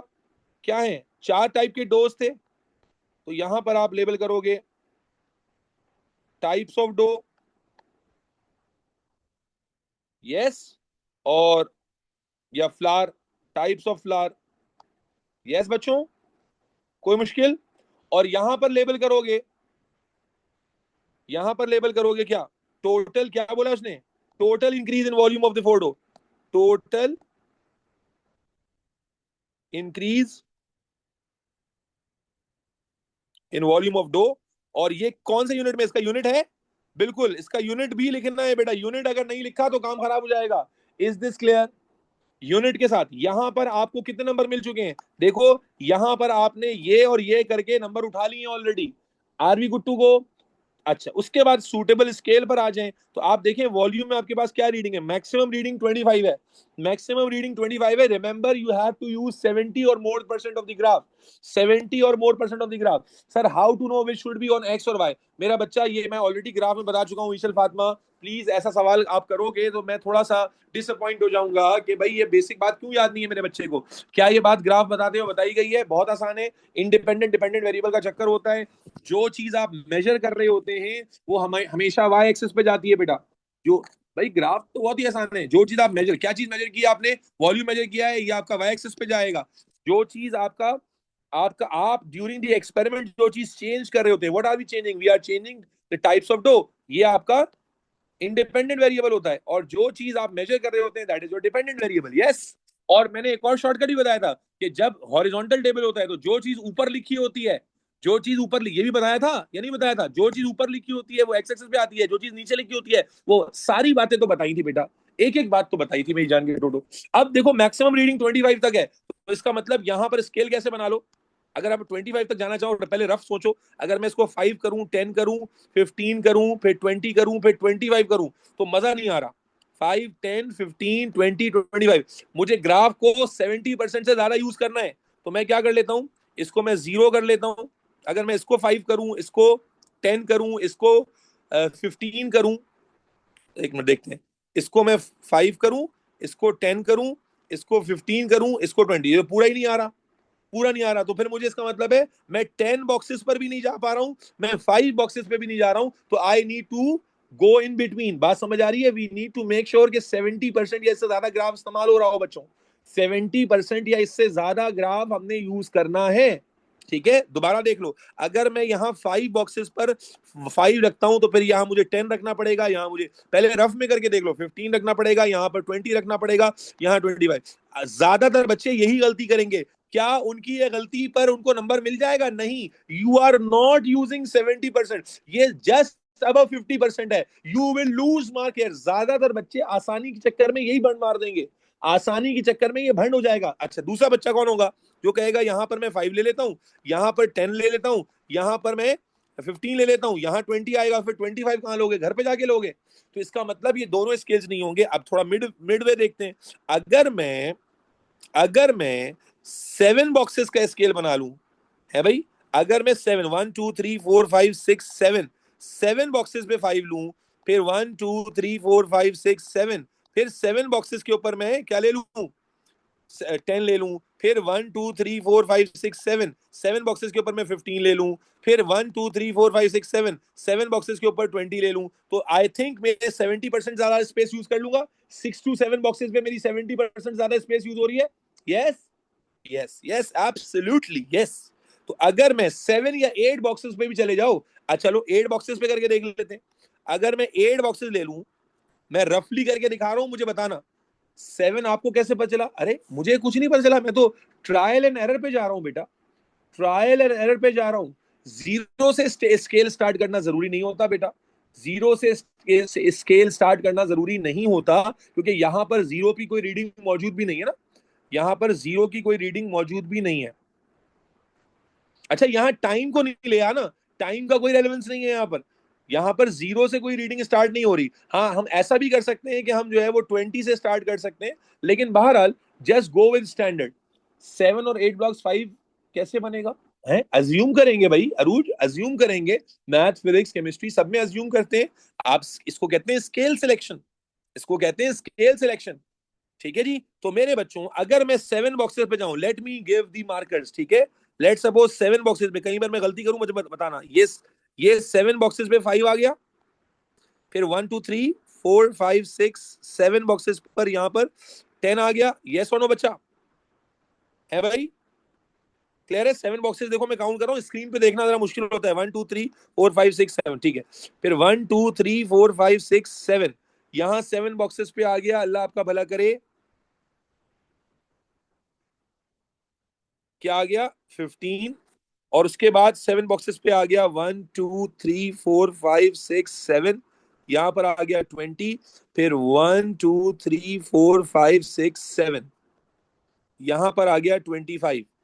1 2, हाँ जी बेटा। अब देखो 70% से ज्यादा ग्राफ आसानी से यूज हो रहा है, यस और नो? हमने थोड़ी सी तसल्ली से वो काम किया है, तो everybody should be very clear बच्चों, क्या 70% से ज्यादा ग्राफ इस्तेमाल हो रहा है? बिल्कुल हो रहा है। That is a perfect perfect way to go about it. अगर आपने 5 पे सिलेक्शन कर ली, तो that is going to deduct your 1 mark. Sir लेकिन स्मॉल बॉक्सेस के क्या काउंट होंगे? अरे भाई आप बोलोगे, आप बेटा बच्चे जो काउंट किया वही लिखोगे ना। आप लिखोगे 7 small boxes is equal to 5 centimetre cube. Simple ये लिखोगे, और क्या लिखोगे? इसमें क्या मुश्किल है भाई? 10 20 30। अच्छा बच्चा कह रहा है 10 20 30 करें, क्या 10 20? इसको 10 कर लूं, इसको 20 कर लूं, इसको 30 कर लूं, ये कह रहे हो?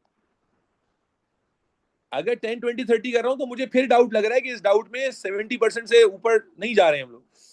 सर नहीं होगा यहाँ जी, नहीं होगा सर। क्या लिखना? नहीं है, ये लिखना जरूरी नहीं है भाई, ये लिखना जरूरी नहीं है। Sir how do you know that you have to start from 5?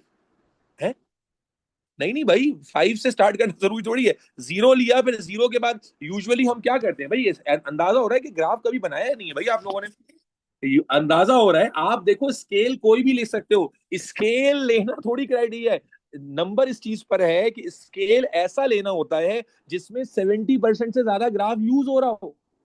70% से ज्यादा ग्राफ यूज होना चाहिए। आप कोई सा भी स्केल ले लो, मैं कहता 1 box is equal to 1 cm cube, तो मेरा 25 बॉक्सेस यहीं पूरे हो जाते, 5, 10, 15, 20, 25, यहीं पर 25 पूरा हो जाता, तो मेरा ग्राफ ही मैक्सिमम यूज नहीं हो रहा होता। सर अगर पहले से एक्स एक्सिस पर स्केल दिया हो, नहीं बायोलॉजी में नहीं दिया हुआ होता बेटा, बायोलॉजी में खुद ही बनाने होते हैं स्केल्स, बायोलॉजी में स्केल्स खुद ही बनाने होते हैं।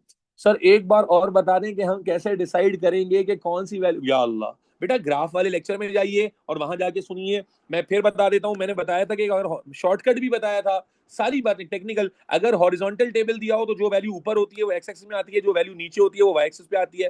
दूसरा, अगर वर्टिकल टेबल दिया हो तो मैंने बताया था जो वैल्यू यहाँ लिखी होती है लेफ्ट पे वो एक्स एक्सिस में आती है। सारी जुगाड़े बताई थी मेरे बच्चे, क्या कर रहे हो, अरे है चिराग चले अंधेरा। ठीक है जी। और मैंने लॉजिकली भी समझाया था कि जो वैल्यू आप एक्सपेरिमेंट में चेंज कर रहे होते हो वो आपका एक्स एक्सिस पे आएगा, इंडिपेंडेंट वेरिएबल, और जो आप मेजर कर रहे होते हो वो आपके वाई एक्सिस पे आता है। तो मुझे बताइए इस एक्सपेरिमेंट में हम क्या मेजर कर रहे थे, वॉल्यूम मेजर कर रहे थे ना, तो वॉल्यूम हमारा वाई एक्सिस पे आ गया।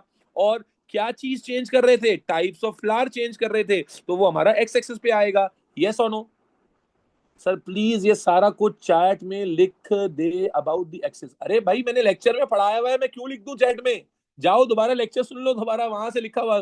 जब मैं लेक्चर पढ़ा रहा था तो उस वक्त सो रहे थे क्या? कोई नई बात हो तो मैं बताऊं। वी हैव नोट्स, नोट्स में भी लिखा हुआ है बिल्कुल। शॉर्टकट तो नोट्स में नहीं लिखा हुआ, वहां मैंने लेक्चर पढ़ाते हुए बताया, एटीपी के लेक्चर्स आपके पास मौजूद है।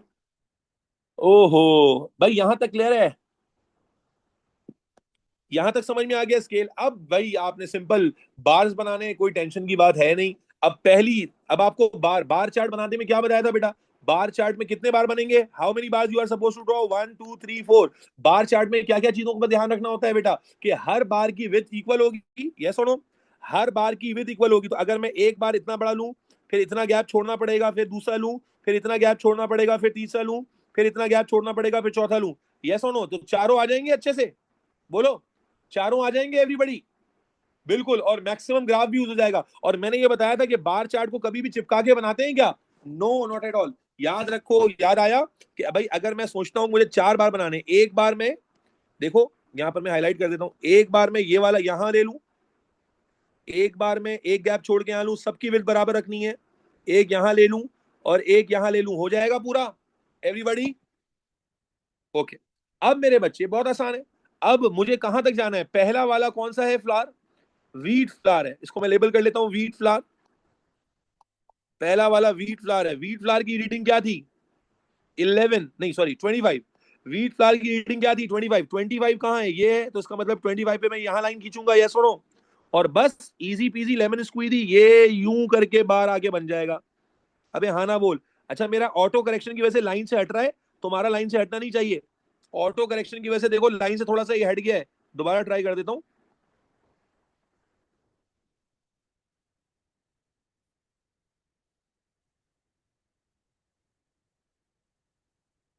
ये ऑटो करेक्शन की वजह से लाइन से हट रहा है, let me try it again. बच्चों पहला बार बनाना समझ में आया बच्चों या नहीं आया? भाई बार चार्ट बनाते हुए जो क्राइटेरिया हम फॉलो करते हैं, ये क्राइटेरिया आपको बताया गया था, मैं कोई नया काम तो नहीं कर रहा। मेरा तो नहीं ख्याल कि मैं कोई नया काम कर रहा हूं। ये पहला बार आ गया, यस और नो एवरीबॉडी? ओहो, ठीक है जी। अब दूसरा बार आपने दरमियान में अरूज क्या देना होता है बेटा? गैप देना होता है। मैंने आपको बताया था जितना गैप यहां दिया है उतना ही गैप यहां पर भी दोगे। अच्छा, 4 बार बनाने तो यहां तक पूरा हो रहा है, अगर 5 बार बनाने होते तो क्या मैं इतना गैप दे सकता था? मुझे बताओ, अगर 5 बार बनाने होते तो क्या मैं इतना गैप दे सकता था बच्चों?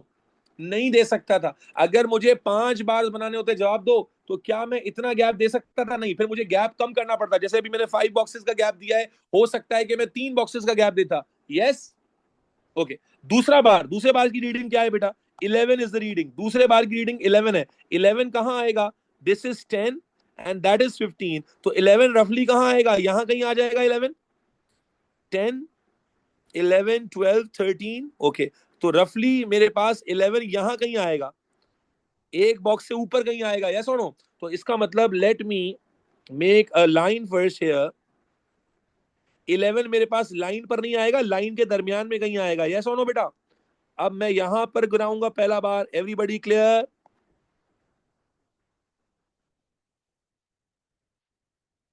और यहां दिलाऊंगा, गिराऊंगा। That would be my second बार बच्चों, यस और नो। उसके बाद इसके नीचे लिख देते हैं कौन सा फ्लावर था भाई, this was which flour, rye flour, और राय फ्लावर बेहतरीन वर्किंग हो रही है अल्हम्दुलिल्लाह अल्लाह के फजल से। ठीक है जी, यहां पर इस बात का ध्यान रखिएगा कि ये ऑटो करेक्शन की वजह से लाइन से हट रहा है, अदरवाइज ये लाइन पर ही है। ठीक है, इज दिस क्लियर बच्चों? अच्छा, फिर तीसरी रीडिंग क्या थी बच्चों? तीसरी रीडिंग वॉज 2 ओनली।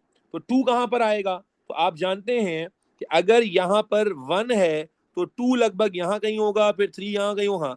ठीक है जी, तो 2 कहां पर आएगा? अप्रोक्सीमेटली यहां पर आ रहा होगा 2, लाइन पर आ रहा होगा। ठीक है जी, तो बक बीट पर आप देख लेते हैं कि 2 की line, can you all read that as a 2 बेटा? Yes, can you read that as 2 everybody? I hope so, yes. And this is how you read it. ये आपके पास रफली लाइन पर आ जाएगा, जिसको आप 2 का कह दोगे। अबे भाई,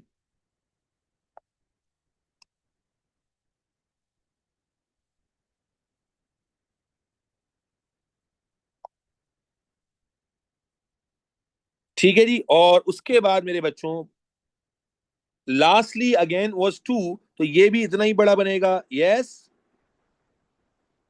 this would be also of the same with, like this.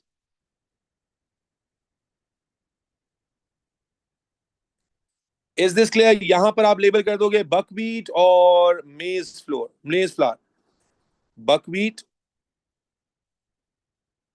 And मेज।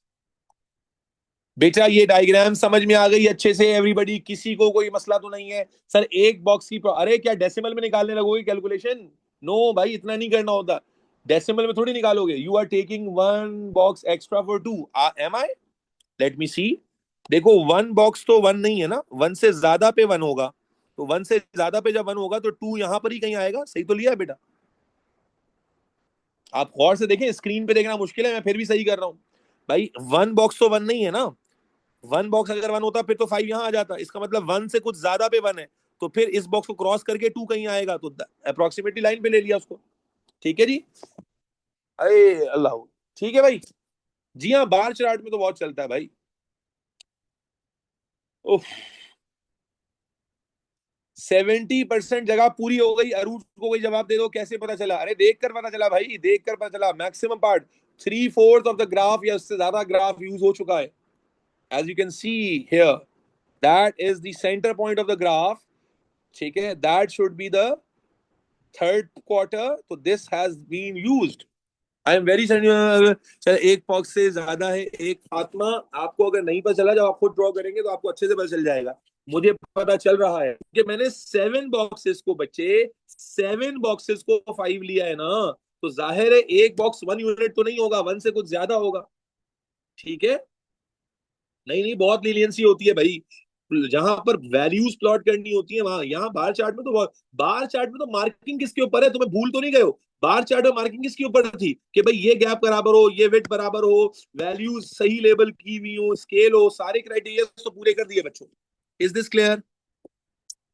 ओके, जब खुद बनाओगे तो और क्लियर हो जाएगा। देखो ग्राफ का क्राइटेरिया मैंने आपको बताया हुआ है, वो क्राइटेरिया फुलफिल होना चाहिए। अब आगे चलते हैं भाई, बहुत टाइम ले लिया आपने।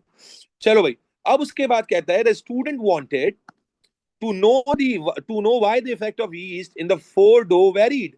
अब देखो यहाँ एक टेबल दिया हुआ है, table 2.2 shows some of the biological molecules in the flour, four flowers, और कहता है using table 2.2 your bar chart and the information about the process of bread production suggest and explain how these biological molecules affect the total increase in volume of the bread dough. अब आप गौर से देखो तो आपको क्या यहाँ पर data दिया हुआ है, क्या डेटा दिया हुआ है? Can you all read that data? कि जो व्हीट फ्लावर था उसके अंदर स्टार्च 54.5 है, स्टार्च देखो सब में सबसे ज्यादा है। ठीक है जी, और उसके बाद ग्लूटेन है, इसमें 8.9 है, इसमें 3.1 है, इसमें 0.0 है, इसमें 0.0 है, और उसके बाद फाइबर इसमें 10.6 है, 13.7 है, 10.4 है, 4.3 है। अब कहता है भाई क्या बताना है, explain how these biological molecules affect the total increase in volume. In biological molecules ने टोटल जो इफेक्ट कैसे किया है इंक्रीज इन वॉल्यूम को। अब मुझे बताओ, जो स्टार्च है वो सब में ही ज्यादा है, लेकिन क्या राइस सब में बराबर आया है? स्टार्च तो सब में ही ज्यादा है, इसका मतलब स्टार्च की वजह से आप देखें स्टार्च का कंटेंट तो सब में ज्यादा है, यहाँ 54.1 है, यहाँ पर 74 है, 59 है, 54 है, तो आप यहाँ देख रहे हैं कि स्टार्च का कंटेंट सब में ज्यादा है, लेकिन क्या स्टार्च के प्रोपोर्शन के अकॉर्डिंग आया है राइज इन वॉल्यूम? बोलो भाई, क्या स्टार्च के प्रोपोर्शन के अकॉर्डिंग आया है? नहीं आया। अगर स्टार्च के प्रोपोर्शन के अकॉर्डिंग आता तो सबसे ज्यादा राइस कहां आता? मेज फ्लावर में आता, यस और नो? मेज फ्लावर में आता है। लेकिन आप एक चीज गौर से देखो कि ग्लूटेन यहां पर बिल्कुल कम है, आप देखें दोनों के अंदर जो है वो राइज इन वॉल्यूम भी बिल्कुल कम है, और यहां पर ग्लूटेन ज्यादा है तो राइज इन वॉल्यूम भी सबसे, बेटा बोलो, ज्यादा नजर आ रहा है हमें। और यहां पर ग्लूटेन थोड़ा सा कम है, सॉरी कम है, तो राइज इन वॉल्यूम, इसका मतलब ग्लूटेन के ऊपर बात चल रही है या नहीं चल रही? ग्लूटेन मैक्सिमम इफेक्ट कर रहा है। क्या ग्लूटेन से मैक्सिमम इफेक्ट हो रहा है, यस और no? Can we say that कि ग्लूटेन जो प्रोटीन है वो टोटल वॉल्यूम इंक्रीज पर सिग्निफिकेंट इंपैक्ट डाल रहा है? जहां पर ग्लूटेन ज्यादा है वहां पर ज्यादा वॉल्यूम इंक्रीज हो रहा है, जहां ग्लूटेन कम है वहां कम वॉल्यूम इंक्रीज हो रहा है। जबकि स्टार्च या फाइबर की अगर आप बात करें तो स्टार्च और फाइबर का कोई सिग्निफिकेंट इफेक्ट हमें नजर, बोलो बेटा, नहीं आ रहा है, यस और नो? यस बेटा, ग्राफ को देख के जवाब दे रहे हैं बच्चों, ग्राफ को देख के जवाब दे रहे हैं, उसमें क्या परेशानी है? आप देखें स्टार्च का कंटेंट चारों फ्लावर में सबसे ज्यादा है, लेकिन राइस तो सिर्फ इसमें ज्यादा आया है और इनमें कम आया है, तो क्या वो राइस स्टार्च पे डिपेंडेंट है? या अगर आप इस तरह देखें कि फाइबर कंटेंट 10.6 है, यहाँ 13.7 है, तो यहाँ पर फाइबर कंटेंट सबसे ज्यादा है, तो क्या इसमें राइस सबसे ज्यादा आ रहा है? नहीं, इसमें राइस सबसे ज्यादा नहीं आ रहा। लेकिन अगर आप ग्लूटेन को देखें तो सबसे ज्यादा ग्लूटेन इधर है और राइस भी इधर है, इससे कम ग्लूटेन इधर है, राइस भी इधर है, कम है। इसमें ग्लूटेन बिल्कुल कम है तो राइस भी सबसे कम है। तो क्या ये बात बिल्कुल रिलेट हो रही है कि अगर आप टेबल पर देखें तो स्टार्च और फाइबर की वजह से वो कोई सिग्निफिकेंट इम्पैक्ट नहीं पड़ रहा है टोटल वॉल्यूम पर? जो टोटल वॉल्यूम पे इम्पैक्ट पड़ रहा है वो ग्लूटेन प्रोटीन की वजह से पड़ रहा है, यस? तो बस यही बात लिखनी है हमने, क्लियर हो गई बात? तो आप क्या बोलेंगे? फ्रॉम दी डेटा क्या कंक्लूजन निकल रही है बच्चों? From the data it is evident that, क्या लिखेंगे भाई? ग्लूटेन has significant effect किस चीज पर? On total rise in volume as more gluten correlates with highest rise in volume. However, starch and fibers have non-significant, बेटा बात समझ में आ रही है बच्चों? effect as their values, क्या इनकी वैल्यूज कोरिलेट कर रही हैं राइज इन वॉल्यूम से? Do not correlate with rise in volume. बच्चों बात समझ में आ गई? Everybody in the class, everybody is clear about this? Yes, okay, that's very good. Describe how you would show that each of the four flowers contain starch. हाँ भाई, starch contain कर रहे हैं कैसे बताएंगे? ये तो आसान है, 2 नंबर मुफ्त के मिल रहे हैं। कैसे स्टार्च स्टार्च कंटेन कर रहे हैं कैसे बताएंगे? 2 नंबर है। Use iodine solution on each flower, और फिर क्या होगा?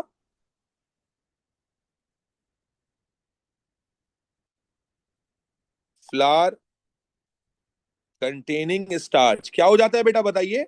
2 नंबर है। Will turn blue black, yes.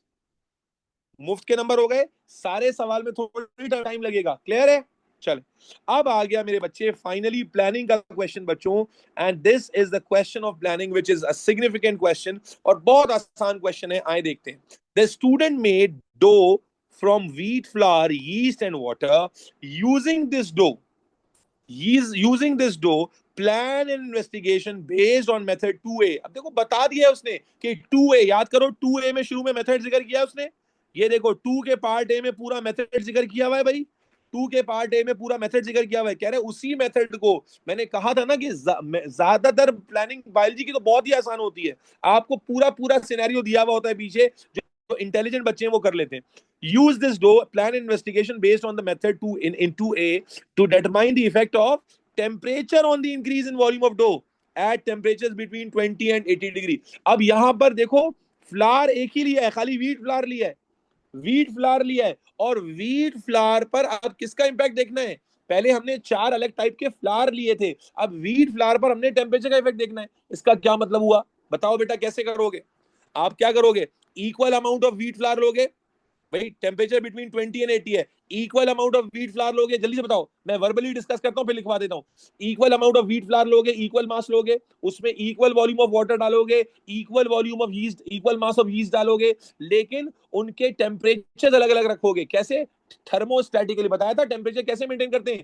थर्मोस्टैटिकली controlled water bath, एक वाटर बाथ 20 डिग्री पे सेटल करोगे, एक वाटर बाथ 30 डिग्री पर, एक 40 पर, एक 50 पर, एक 60 पर, एक 70 पर, एक 80 पर। यस और नो? आप क्या करोगे मेरे बच्चों? 20, 30, 40, 50, 60, 70, 80, ये सारे अलग अलग वाटर बाथ सेटअप करोगे। इन सारे वाटर बाथ में क्या करने वाले हो तुम? आटा गूंदोगे, इक्वल मास ऑफ फ्लावर लोगे, इक्वल वॉल्यूम ऑफ वाटर लोगे, इक्वल मास ऑफ यीस्ट डालोगे, इनको नीड करोगे, डो बनाओगे। डो को किसमें डाल दोगे? मेजरिंग सिलेंडर में। किसमें डालोगे? याद रखो उसने मेजरिंग सिलेंडर यूज किया था ना, उसने राइस को कैलकुलेट करने के लिए मेजरिंग सिलेंडर यूज किया था। यस और नो? तो मेरे बच्चों, मेरे नौनिहालों, आप बात समझ गए? बहुत ही बच्चों वाली बात है कि आपने क्या करना है, इक्वल मास लेना है व्हीट फ्लावर का सारे सैंपल्स के लिए, उसमें इक्वल अमाउंट ऑफ यीस्ट डालना है, equal amount of distilled water add करके डो तैयार करनी है, और फिर उस डो को इक्वली डिवाइड करना है, और आपने थर्मोस्टैटिकली कंट्रोल्ड वाटर बाथ को सेटअप करना है at 10 degree, at 20 degree, at 30 degree, 40 degree, 50 degree, 60 degree, 70 degree, 80 degree. 20 to 80 की रेंज है ना, तो आप 20, 30, 40, 50, 60, 70, 80 ले लोगे, और फिर हर टेम्परेचर पर आप डो को मेजरिंग सिलेंडर में डालकर थर्मोस्टैटिकली कंट्रोल वाटर बाथ में राइज होने के लिए छोड़ोगे, इक्वल अमाउंट ऑफ टाइम के लिए। यस और no? Time should be equal और not? Equal amount of time. और उसके बाद उस इक्वल अमाउंट ऑफ टाइम के बाद देख लोगे किसमें राइज ऑफ डो ज्यादा हुआ है। Is this clear? अच्छा, फातिमा कह रही है बेटा वाटर बाथ क्यों यूज करेंगे सर? सर टेम्परेचर कैसे कंट्रोल करते हैं? टेम्परेचर कैसे कंट्रोल करते हैं भाई? आपको लिखवाया था लैब एपरेटस में कि टेम्परेचर कंट्रोल करने के लिए वाटर बाथ इस्तेमाल करते हैं, गर्म पानी इस्तेमाल करेंगे जो मेंटेन टेम्परेचर पे होगा। क्या ये प्लानिंग का आउटकम समझ में आ रहा है? Using the idea which is given in the question already. तो क्या ये बात समझ में आ रही है? आपने सब बातों का ख्याल रखना है, इंडिपेंडेंट, डिपेंडेंट वेरिएबल और क्या चीजें आपने गलत नहीं करनी है। ठीक ठीक है जी, आए लिखते हैं। 6 नंबर है तो उम्मीद है 4 से 5 नंबर की प्लानिंग होगी। आए आपको लिखवाते हैं। मुझे कैसे पता चला? अरे ऊपर वाली प्लानिंग को यूज किया, आप क्या बोलोगे? Need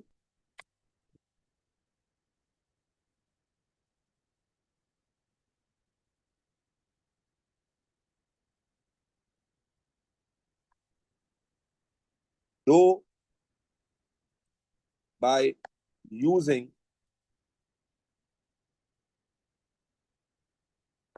flower. ओके, कौन सा फ्लावर दिया था उसने? Wheat flour. Wheat flour, water and yeast. Divide this dough into 20, 30, 40, 50, 60, 70, 80। कितने टेम्परेचर बन रहे हैं? 7 into 7 equal portions. Set थर्मोस्टैटिकली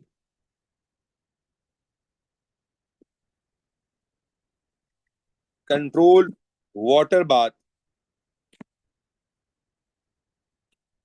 at temperatures 20 degrees Celsius, 30 degrees Celsius, 40 degrees Celsius, 50 degrees Celsius, 60 degrees Celsius, 70 degrees Celsius, and बोलो 80 degrees Celsius. Put equal portions of बेटा बात समझ में आ रही है? Of dough in measuring cylinder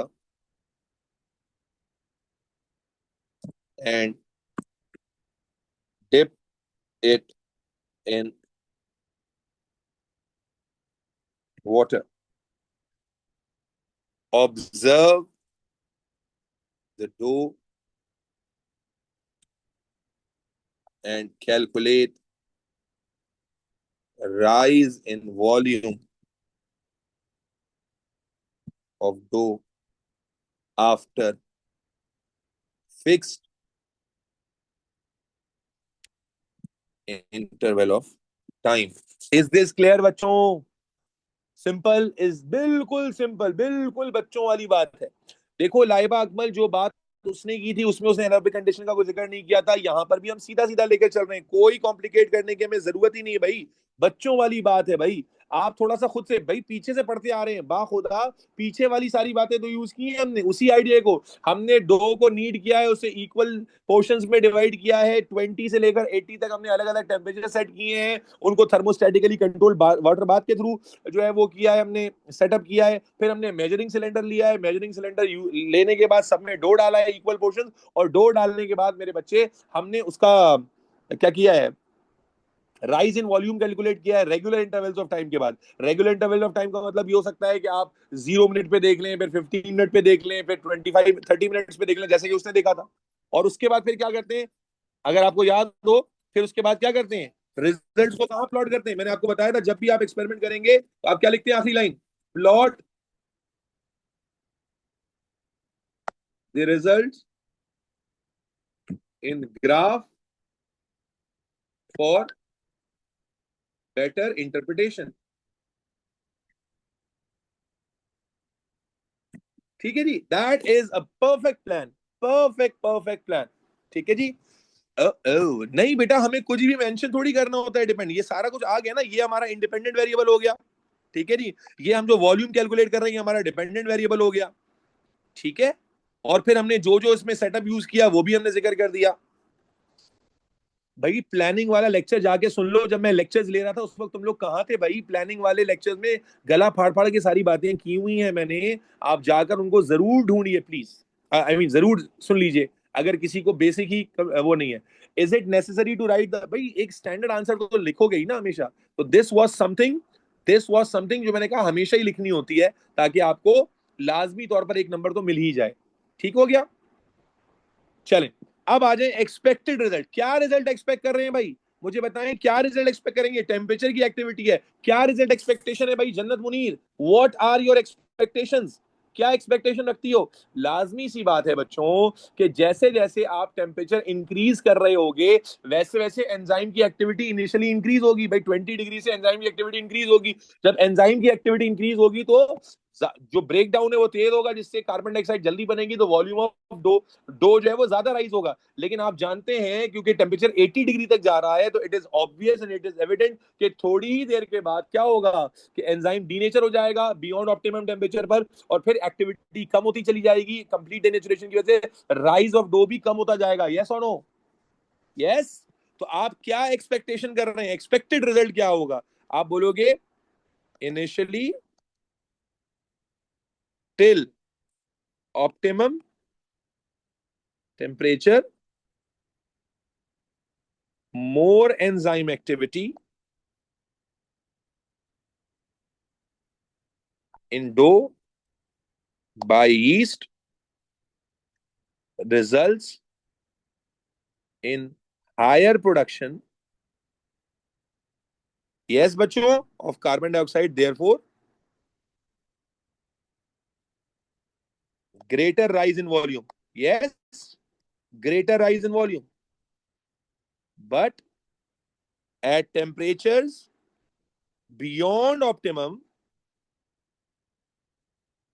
बोलो भाई, enzyme denatured and therefore less rise to no rise of dough occur. क्या ये बात आपके थ्योरी के कॉन्सेप्ट से कोरिलेट होती है एवरीबॉडी? क्या ये बात आपके theory sir why dip in, भाई कोई जवाब एक दूसरे को भी देते जाओ। वो बच्ची कह रही है वाटर में डिप क्यों किया, बेटा वाटर बात दे रहे हैं ना, मेजरिंग सिलेंडर को देखो ना बेटा, आपको मैं डायग्राम समझा देता हूँ। अब देखो ये सारी बातें बता बता के कर रहा हूँ तो थोड़ा टाइम तो लगेगा ना बेटा। आपने वाटर बात सेटअप किए ना, टेम्परेचर कैसे कंट्रोल करते हो, अच्छे से पढ़ना बेटा अभी जाके सारे नोट्स को। ये आपने अलग अलग टेम्परेचर सेट किए हैं, इसमें थर्मोस्टेटिकली कंट्रोल वाटर बात का वर्ड यूज किया ना मैंने। इसमें वाटर जैसे कि आप देखते हैं दुकान वाला क्या करता है, पकवान की दुकान पे जाए उसने भी नीचे देगची के नीचे पानी रखा होता है, इस वाटर को आपने 20 डिग्री पे सेटअप किया हुआ है, इसको 30 डिग्री पर, इसको 40 डिग्री पर, और इसमें आप क्या करोगे, मेजरिंग सिलेंडर डाल दोगे। मेजरिंग सिलेंडर में आपका क्या है, आटा है, डो है, और वो टेम्परेचर का इफेक्ट लेगा और उसी हिसाब से राइज होगा। That is what you are doing. ठीक है, डी नेचर वाली बात जरूर लिखनी है, ना लिखे तो नंबर, अरे उसने बोला भाई तो टेम्परेचर में तो आएगा ना बेटा। आप डी नेचर वाला बात ऑप्शनल है, आप ये जरूर लिखोगे कि भाई टिल ऑप्टिमम जो है राइज ऑफ डो ज्यादा आएगा, और जब ऑप्टिमम से आगे निकल जाएंगे टेम्परेचर में तो राइज ऑफ डो कम होता चला जाएगा और फिर डो राइज नहीं होगा। ये बात तो लिखोगे ही ना, यस और नो। सर हमेशा प्रोसेस दिया होगा 99% केसेस में, उससे रेलेवेंट ऊपर डिस्क्रिप्शन दी हुई होती है और फिर उसी को मॉडिफाई करके यूज करना होता है। सही है, चलो भाई ये क्वेश्चन भी कंप्लीट हो गया, let's move to the next last question. Last question आ गया भाई, स्टूडेंट इन्वेस्टिगेटेड, डायग्राम वाला क्वेश्चन आ गया, जल्दी से करा देता हूं। Student investigated a plant that had some stems with flowers and some stems with no flower. A student investigated a plant that has some stem, मुफ्त के नंबर मिलने का टाइम आ गया भाई। प्लानिंग के क्वेश्चन में भाई, प्लानिंग के क्वेश्चन में कितने मार्क्स उठा लेते, अगर आप इंटेलिजेंट है तो you should be able to obtain full marks यार, क्योंकि पीछे से डिस्क्रिप्शन कॉपी करनी थी, कोई मुश्किल सवाल नहीं था। अगर आप थोड़े कम इंटेलिजेंट है तो 6 में से आपको कम से कम भी 4 मार्क्स तो मिलने ही चाहिए थे, यस और नो। ठीक है जी, तो अब चलते हैं और देखते हैं इस सवाल को। A student investigated a plant that had some stems with flowers and some stems with no flowers. The student picked one leaf from a stem with flower and one leaf from a stem with no flowers. एक leaf दिया है उस stem से जिसपे flower है और एक leaf दिया है वहां से जिसपे फ्लावर नहीं है। ठीक है, आगे कहता है figure 3.1 shows the two leaves, दो लीव्स दिखाए हुए, मैग्निफिकेशन 1 है, सी मैग्निफिकेशन 2 है। ठीक है जी, कंप्लीट द टेबल। ओके भाई मैंने क्या बताया था, सिमिलैरिटीज डिसिमिलैरिटीज, यस और नो। आपको कंप्लीट करना है, जो मुफ्त के मार्क्स होते हैं इसमें नंबर कटे तो बहुत ही अफसोस होगा भाई। Leave from the stem with flower, size लिख भी दिया उसने कि साइज और शेप में बताना है। साइज में क्या लग रहा है, कौन सा लीव बड़ा लग रहा है भाई साइज में, ये विद फ्लावर वाला है और ये विदाउट फ्लावर वाला है, कौन सा लीव बड़ा लग रहा है। तो जाहिर है आपको नजर आ रहा है कि विद फ्लावर वाला भी लीव बड़ा है, क्यों, क्योंकि देखो इसको इसको मैग्नीफाई किया हुआ है, इसको मैग्नीफाई किया हुआ है, ये बगैर मैग्निफिकेशन के आपको बड़ा नजर आ रहा है। तो इसका मतलब आपको यहां पर सिंपल लिखना है कि भाई ये वाला लार्जर है और ये वाला स्मॉलर है, बच्चों वाली बात। फिर शेप पे कमेंट करना है, तो शेप भी आपको नजर आ रही है कि कैसी शेप है, आप देखें ये ओवल शेप है और ब्रॉडर है, आप देखें यहां पर ये ओवल शेप है और वाइडर या ब्रॉडर है और पॉइंटेड टिप है। Can you describe the shape.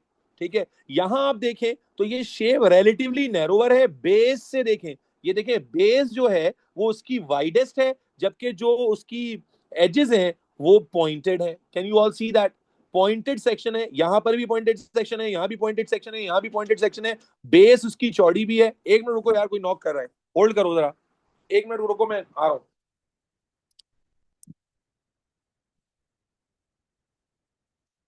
और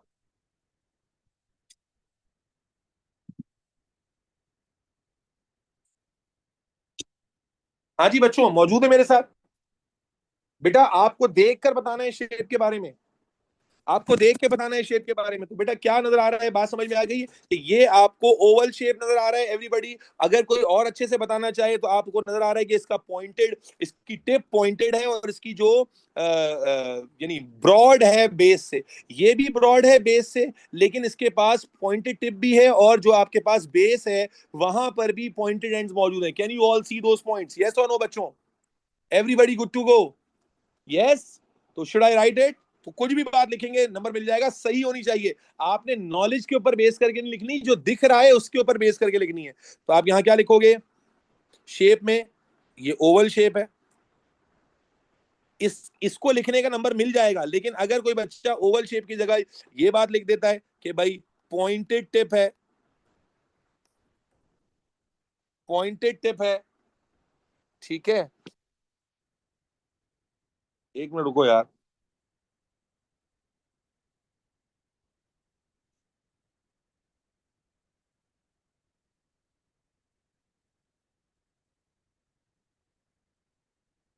देखें अब्बू के कमरे की तरफ नहीं है।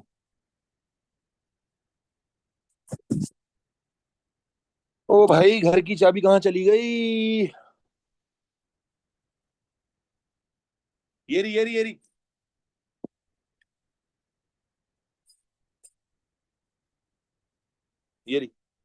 ओके भाई, back to discussion, really sorry. Oval shape है, पॉइंटेड टिप है, और ये भी लिख सकते हैं कि ब्रॉड बेस है। यस और नो? यहां पर भी आप देखें, यहां पर भी आप देखें तो आपको नजर आएगा कि इसकी पॉइंटेड टिप है, पॉइंटेड टिप है, ब्रॉड बेस है, और ब्रॉड बेस होने के साथ साथ पॉइंटेड बेस है। यस और नो? बेस भी पॉइंटेड है। Can you all see that बच्चों? Does this make absolute sense everybody? Okay okay okay. आप ओवन में हैं या टीवी में? अरे यार, इधर तवज्जो रखो। ठीक है जी, कंपेयर में सिमिलैरिटीज लिख सकते हैं। 80 भाई बिल्कुल कंपैरिजन है, जो भी कंपैरिजन बनता है वो लिख सकते हैं, चाहे वो सिमिलैरिटीज में हो या डिफरेंसेस में हो। इज दिस क्लियर बच्चों?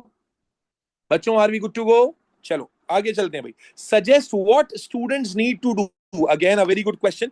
What students need to do to be certain that the two leaves they picked are representative of the leaves on the two types of stem?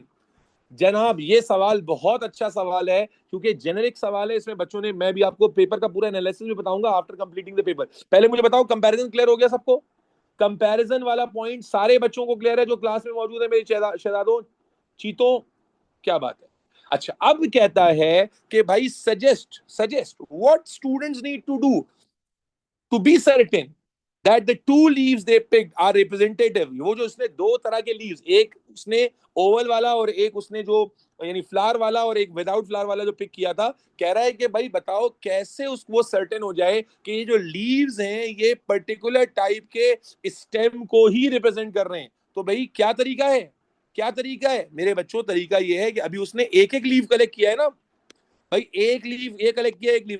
अगर ये वाले लीव फ्लावर के होने और ना होने की वजह से अलग अलग शेप में है, तो जब मैं मल्टीपल, बोलो भाई, मैं multiple stem, multiple leaves collect करूंगा, तो जितने भी लीव्स इस शेप के होंगे वो सारे फ्लावर वाले होने चाहिए। यस और नो? अगर मुझे सर्टेन होना है कि लीव्स की जो ये शेप है ये फ्लावर की वजह से आ रही है, तो इसका मतलब मैं मजीद लीव्स कलेक्ट करूं, और फिर वो तमाम लीव्स जो फ्लावर वाले हो वो सारे इस शेप के होने चाहिए। यस और नो? और वो तमाम लीव जो फ्लावर वाले नहीं है वो सारे इसी शेप के होनी चाहिए। यस और no? So how the student can be certain about it कि यार ये जो लीव्स, देखो सवाल क्या था? सवाल ये था कि two leaves they picked are representative of the leaves on the two types of stem। कि भाई वो कैसे रिप्रेजेंट कर रहे हैं दो टाइप के स्टेम के लिए, स्टेम को? तो जब स्टूडेंट ज्यादा से ज्यादा लीव कलेक्ट करेगा और सारे लीव जो वो कलेक्ट कर रहा होगा उसमें जो ये वाले लीव्स हैं जो फ्लावर वाले हैं वो सारे ये वाले फीचर्स को मैच करेंगे, और जो विदाउट फ्लावर्स वाले हैं वो सारे इसको मैच करेंगे। इससे हम कंफर्म कर सकेंगे कि भाई ये जो लीव की शेप है ये रैंडम नहीं है, बल्कि फ्लावर की प्रेजेंस या एब्सेंस की वजह से हो रही है। Does this make sense? भाई ऐसा भी तो हो सकता है ना कि जब वो बहुत सारे लीव्स कलेक्ट करे तो मिक्स हो जाए शेप्स। मिक्स का मतलब कि स्टेम जो फ्लावर वाले हैं उन पर भी ऐसे लीव्स आ रहे हो, तो फिर ये तो आइडेंटिटी सही नहीं हुई। तो इसका मतलब वो कैसे सर्टेनिटी हासिल करेगा? ऐसे ही करेगा सर्टेनिटी हासिल कि उससे मजीद लीव्स कलेक्ट करने पड़ेंगे और उन लीव्स को देखना पड़ेगा कि सब में फीचर्स कॉमन आ रहे हैं या नहीं। यस और नो? तो सवाल को पढ़ेंगे तो बहुत अच्छे से इस सवाल का जवाब देने में बहुत सारे बच्चे एग्जाम में चूके हैं। अगर एग्जामिनर रिपोर्ट की मैं बात करूं तो एग्जामिनर रिपोर्ट के according very few percentage of student were able to understand कि एग्जामिनर क्या पूछ रहा है। सवाल को रीड करना इज अगेन अ ट्रिक। सवाल को रीड करने में ही ट्रिक मिस हो जाती है। क्या कहा उसने? उसने ये नहीं कहा रिलायबिलिटी, उसने कहा suggest what the students need to do to be certain that the two leaves they picked are representative of the leaves on the two types of stem। दो तरह की स्टेम थी ना, एक फ्लावर वाली और विदाउट फ्लावर वाली। तो अब ये जो लीव्स उसने पिक पिक किए हैं, इसमें वो सर्टेनिटी कैसे पैदा करे? तो आप कहोगे ना ज्यादा लीव्स पिक करे, यहां से भी वहां से भी। अगर सारे लीव्स में जो फीचर्स हैं वो सिमिलर आ जाएं, यानी जितने भी लीव्स विद फ्लावर वाले हैं वो सारे ऐसे आ जाएं, जितने भी लीव्स विदाउट फ्लावर वाले हैं वो सारे ऐसे आ जाएं, तो ये बात सर्टेन हो जाएगी कि जो लीव्स हैं they are representing the different types of stem. Yes, will that be certain then everybody? चलें, अब मेरे बच्चों यहां लिख देते हैं, 2 नंबर है, कलेक्ट मोर लीव्स। कलेक्ट क्या करना है भाई? मोर लीव, 2 नंबर है भाई, उससे कलेक्शन से क्या होगा ये भी बताना है। Collect more leaves from both types of stem and observe features of leaves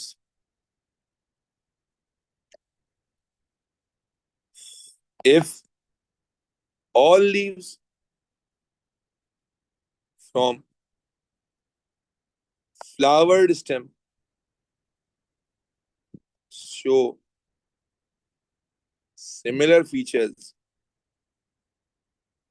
as mentioned above, certainty would be achieved.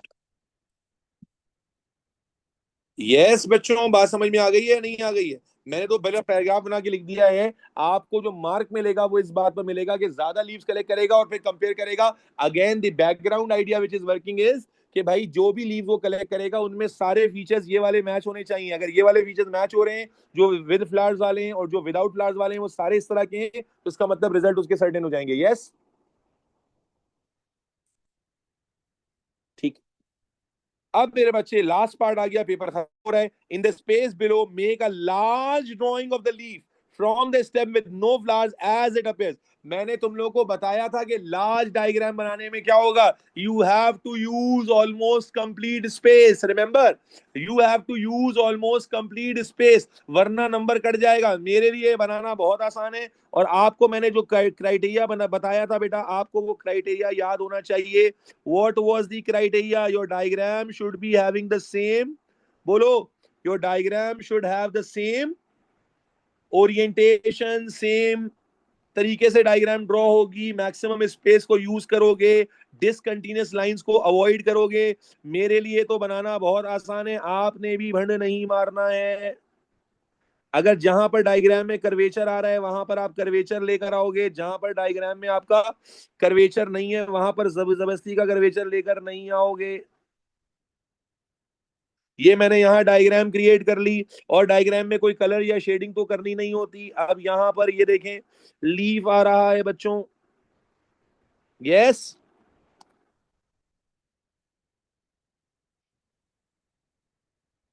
और जनाबे आली यहाँ पर आपके पास आ रही हैं वेन्स। इफ यू कैन सी, जो वेन्स आ रही हैं, मेजर वेन्स आ रही हैं बेटा, ये आपके लिए बहुत ज्यादा नहीं है इसलिए ड्रॉ कर लेंगे, बहुत ज्यादा नहीं है। Sharp pencil, criteria must be remember, what was the criteria? Sharp pencil must be use, yes और नो? बोलो यार, sharp pencil must be use. अबे हाँ ना बोलते क्यों नहीं हो? डिसकंटिन्यूअस लाइंस नहीं होनी चाहिए। सबसे इंपॉर्टेंट, डायग्राम लेबल्ड बनानी है या विदाउट लेबलिंग, ये भी अभी देख लेते हैं। लिखा हुआ होगा, सेम स्ट्रक्चर्स की ओरिएंटेशन होनी चाहिए, जो हमें डायग्राम में दिख रही है विजिबल, वही ओरिएंटेशन होनी चाहिए। आपने भी देख के बनानी है, मैं भी देखकर बना रहा हूं। उम्मीद करते हैं कि आप इसमें नंबर नहीं कटवाएंगे, मुफ्त के नंबर हैं। तो अगर आपने ये डायग्राम ऑलरेडी बना ली है तो मेरे बच्चे बस आपने कुछ भी नहीं करना है, आपने इधर से उठाना है, उठाकर इसे यहाँ ले जाना है, और ले जाकर यहाँ पर इसे मैग्नीफाई कर देना है। सर कितना मैग्नीफाई कर देना है sir? Sir maximum space should be used, sir maximum space should be used. तो you have to make a large diagram. अब यहां देखो कोई लेबलिंग की बात नहीं लिखी हुई है, there is no sign of labelling, so how are we going to get the marks here? अब यहां मैं करेक्शन कर दूं तो बात और समझ में आ जाएगी। What should be the correction here? Look at this. There is a discontinuous line here. I need to just make sure कि कोई discontinuous line नहीं होगी. And that is a 5 out of 5 diagram. The diagram is large enough. It is covering maximum space. Yes or no, मेरे बच्चे? It is showing no discontinuous lines. The veins are shown. अगर आप देखें actual diagram के अंदर, you have these two grooves here. यहाँ देखें, ये groove दिख रहा है? ये groove हमने अपनी diagram में ही बनाया हुआ है. Yes, ये दोनों grooves हमने बनाए हुए. Veins का pattern draw किया हुआ है. अबे हाँ ना बोल. Yes or no? तो यहां पर हम सिंपली मेरे बच्चों इस डायग्राम को यूज कर लेंगे. Are we good to go? Maximum space utilisation of the diagram. Clear? आपको मार्किंग क्राइटेरिया लिखा हुआ था बच्चे. बेटा आप ट्रेस कैसे करोगे? आप तो पेपर पे बनाओगे ना. आप तो देख के बना रहे होगे. मैं स्क्रीन पे ऊपर नीचे देख ही नहीं सकता, इसलिए इसीलिए ट्रेस कर दिया मैंने. मैं ऊपर नीचे देख के बनाऊंगा तो बन गई डायग्राम. गाइस जैसे देख रहे हैं, एक ड्राइंग में तो इट इज इररेलेवेंट ना बेटा. ड्राइंग में तो इट इज इररेलेवेंट के डायग्राम जो है वो कैसी आएगी. आपको तो मार्किंग है. Your line should not be discontinuous. Your line should not be made of a blunt pencil. ठीक है, there should not be discontinuous lines. जो ओरिएंटेशन ऑफ द डायग्राम है वो क्लियर होनी चाहिए. देखो ये वाला पार्ट, ये पॉइंटेड एंड्स सब कुछ दिख रहे हैं. As per the marking criteria, this diagram is 3 out of 3. Is this clear?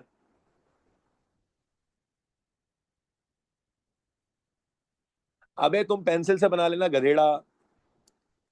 ठीक है. अच्छा अब मुझे बताएं why this paper was difficult. Number one, देखो जब भी पेपर पैटर्न से हट जाता है it is counted as difficult. इस पेपर में एक सवाल ही नहीं आया. कौन सा सवाल नहीं आया बच्चों? There was no question of magnification in this paper. Magnification का कोई क्वेश्चन नहीं है इस पेपर के अंदर. फिर याद रखो एटीपी में अगर तुम्हें टाइम बचाना है, बेटा लेबलिंग नहीं करनी थी. क्या लिखा हुआ था? मेग अ लार्ज ड्राइंग. ठीक है, तो इसमें लेबल करना ही नहीं था तो क्यों करेंगे. तो मेरे बच्चों आपने जब एटीपी अटेम्प्ट करना है ना बायोलॉजी में, तो you need to go not. ये तो मैं पहला पेपर करा रहा था इसलिए मैंने बड़ा सीरीज में करा दिया. अगर आप एग्जाम में कर रहे होगे तो एग्जाम में आप डायग्राम वाला पार्ट पहले करोगे. आप एग्जाम में ये वाला पार्ट पहले करोगे. आप एग्जाम में जाओगे, एग्जाम में आप प्लानिंग चलो बाद में कर रहे हो. आप स्टार्च टेस्ट वाला सवाल देखोगे, फटाफट कर लोगे. आपको डेटा से आंसर निकालना है, फटाफट कर लोगे. आपको ये टेबल और ये वाला पार्ट है, ये फटाफट करोगे. आप समझ रहे हो? आपको लाजमी नहीं है कि आपने एटीपी में लाइन से क्वेश्चन करने हैं. ठीक है जी, आपने क्वेश्चन ये सब, ये टेबल आपको नजर आ रहा है, फटाफट कर लोगे. ठीक है जी. Why this paper was selected? मैंने ये पेपर क्यों सिलेक्ट किया? Because this paper was a different paper compared to a normal standard ATP, and that is why I selected this paper. Hopefully तुम्हें फायदा हुआ होगा बेटा इस पेपर को करके, और बहुत कुछ सीखा भी होगा. कुछ सीखने को मिला इस पेपर में या नहीं? बोलो. The threshold to get an A in this paper was 25. Normally जो बायोलॉजी में threshold होता है वो 30 to 31 में रेंज कर रहा होता है, 32 तक भी जा रहा होता है. But the threshold this time was only 25. Last 6 years में this was the most lowest. IGCSE GC combined, GC IGCSE combine में लास्ट 6 ईयर में सबसे लोएस्ट थ्रेशोल्ड के पेपर्स में से बेटा ये एक पेपर है. तो सबसे चैलेंजिंग, मुश्किल जो भी कह लो, वो पेपर मैंने सिलेक्ट किया. उम्मीद करता हूं कि आपको ये समझ में आया होगा. 1 आवर 30 मिनट्स में हमने किया. तो आप ये तो देखोगे 1 आवर 30 मिनट में कितना दिमाग खराब करके किया हमने. कितनी जगह मैं रुका हूं, कितनी जगह मैंने बात को समझाया है, कितनी जगह मैंने एक बात को 4-4 दफा एक्सप्लेन किया है. तो मेरे बच्चे, with full explanation and full written description this paper was completed. तो याद रखें, कोशिश कीजिएगा इस बात को अंडरस्टैंड करें. अब या तो ये हो नहीं सकता ना कि मैं रिकॉर्ड कर रहा हूं, तुम लोग ना बैठे हो. मैं खाली रिकॉर्ड कर रहा हूं तो मैं वन गो में सॉल्व करता चला जाऊंगा, and then I can bet you कि वो पेपर आप आसानी से 50-55 मिनट में सॉल्व कर लेंगे. बट होता यही है कि आप मेरे बच्चों, जब आपको समझा कर कराई जा रही होती है तो चीजों को डिस्कस करना इस purpose that takes more time. ठीक है, आप नोटिस कीजिएगा कि आप अगर किसी भी यूट्यूब चैनल पे जाए ना और टीचर्स के पास पेपर्स देखें, आप नोटिस कीजिएगा बहुत कम टीचर्स ऐसे हैं, एटलीस्ट बायोलॉजी या केमिस्ट्री में जितना मैंने देखा हुआ है, कि जो पास पेपर्स जो है ना लाइव क्लास में प्रॉब्लम्स डिस्कस कर रहे होते हैं. वो फुल स्केल पेपर सॉल्व करेंगे तो हमेशा रिकॉर्डिंग में करेंगे, हमेशा रिकॉर्डिंग में करेंगे. और उसकी रीजन यही होती है कि रिकॉर्डिंग में अगर ना कर रहे हो और लाइव क्लास में कर रहे हो तो फिर वो बच्चों के सवाल आ रहे होते हैं, वो फिर पेपर कहीं का कहीं निकल जाता है और टाइम. लेकिन because we want to make it most fruitful for all of you, that is why we take a risk of discussing the paper in the live class. बेटा पेपर समझ में आया? कुछ लर्निंग हुई इस पेपर से? 25 marks पर grade A था। आई होप कि आप इस पेपर को रीएनालाइज करोगे और रीएनालाइज करने के बाद देखोगे कैसे हो रहा है। बाकी प्लानिंग और नोट्स आपको मैं शेयर करा दूंगा और कोशिश कीजिएगा उसको अच्छे से गो थ्रू करें, ताकि जब मैं कल आपसे दोबारा मिलूंगा सुबह, कल आपसे दोबारा मिलूंगा भाई, सुबह सुबह दोबारा मिलेंगे। जी हाँ, सुबह दोबारा मिलेंगे और सुबह आपको कराएंगे एक और पेपर, ठीक है? सुबह दोबारा मिलेंगे और सुबह एक और पेपर कराएंगे आपको। जी जी। अब सुबह का टाइम या तो 8 बजे रख लेते हैं या 10 बजे रख लेते हैं। सुबह 8 या 10 बजे दोबारा मुलाकात करेंगे और फिर से आपको एक पेपर कराएंगे, ठीक है? ठीक। मोस्ट लाइक चलो 10 बजे रख लेंगे, सुबह 10 बजे रख लेंगे और फिर आपको एक और पेपर कराएंगे, ठीक? 4-5 पेपर्स मैं करा दूंगा, बाकी 3-4 तुमने खुद भी करने। बायोलॉजी बहुत आसान है, केमिस्ट्री से तो बहुत ही आसान है। कोशिश करो सारे नोट्स रिवाइज करो, ठीक है जी। टेक केयर, अल्लाह हाफिज।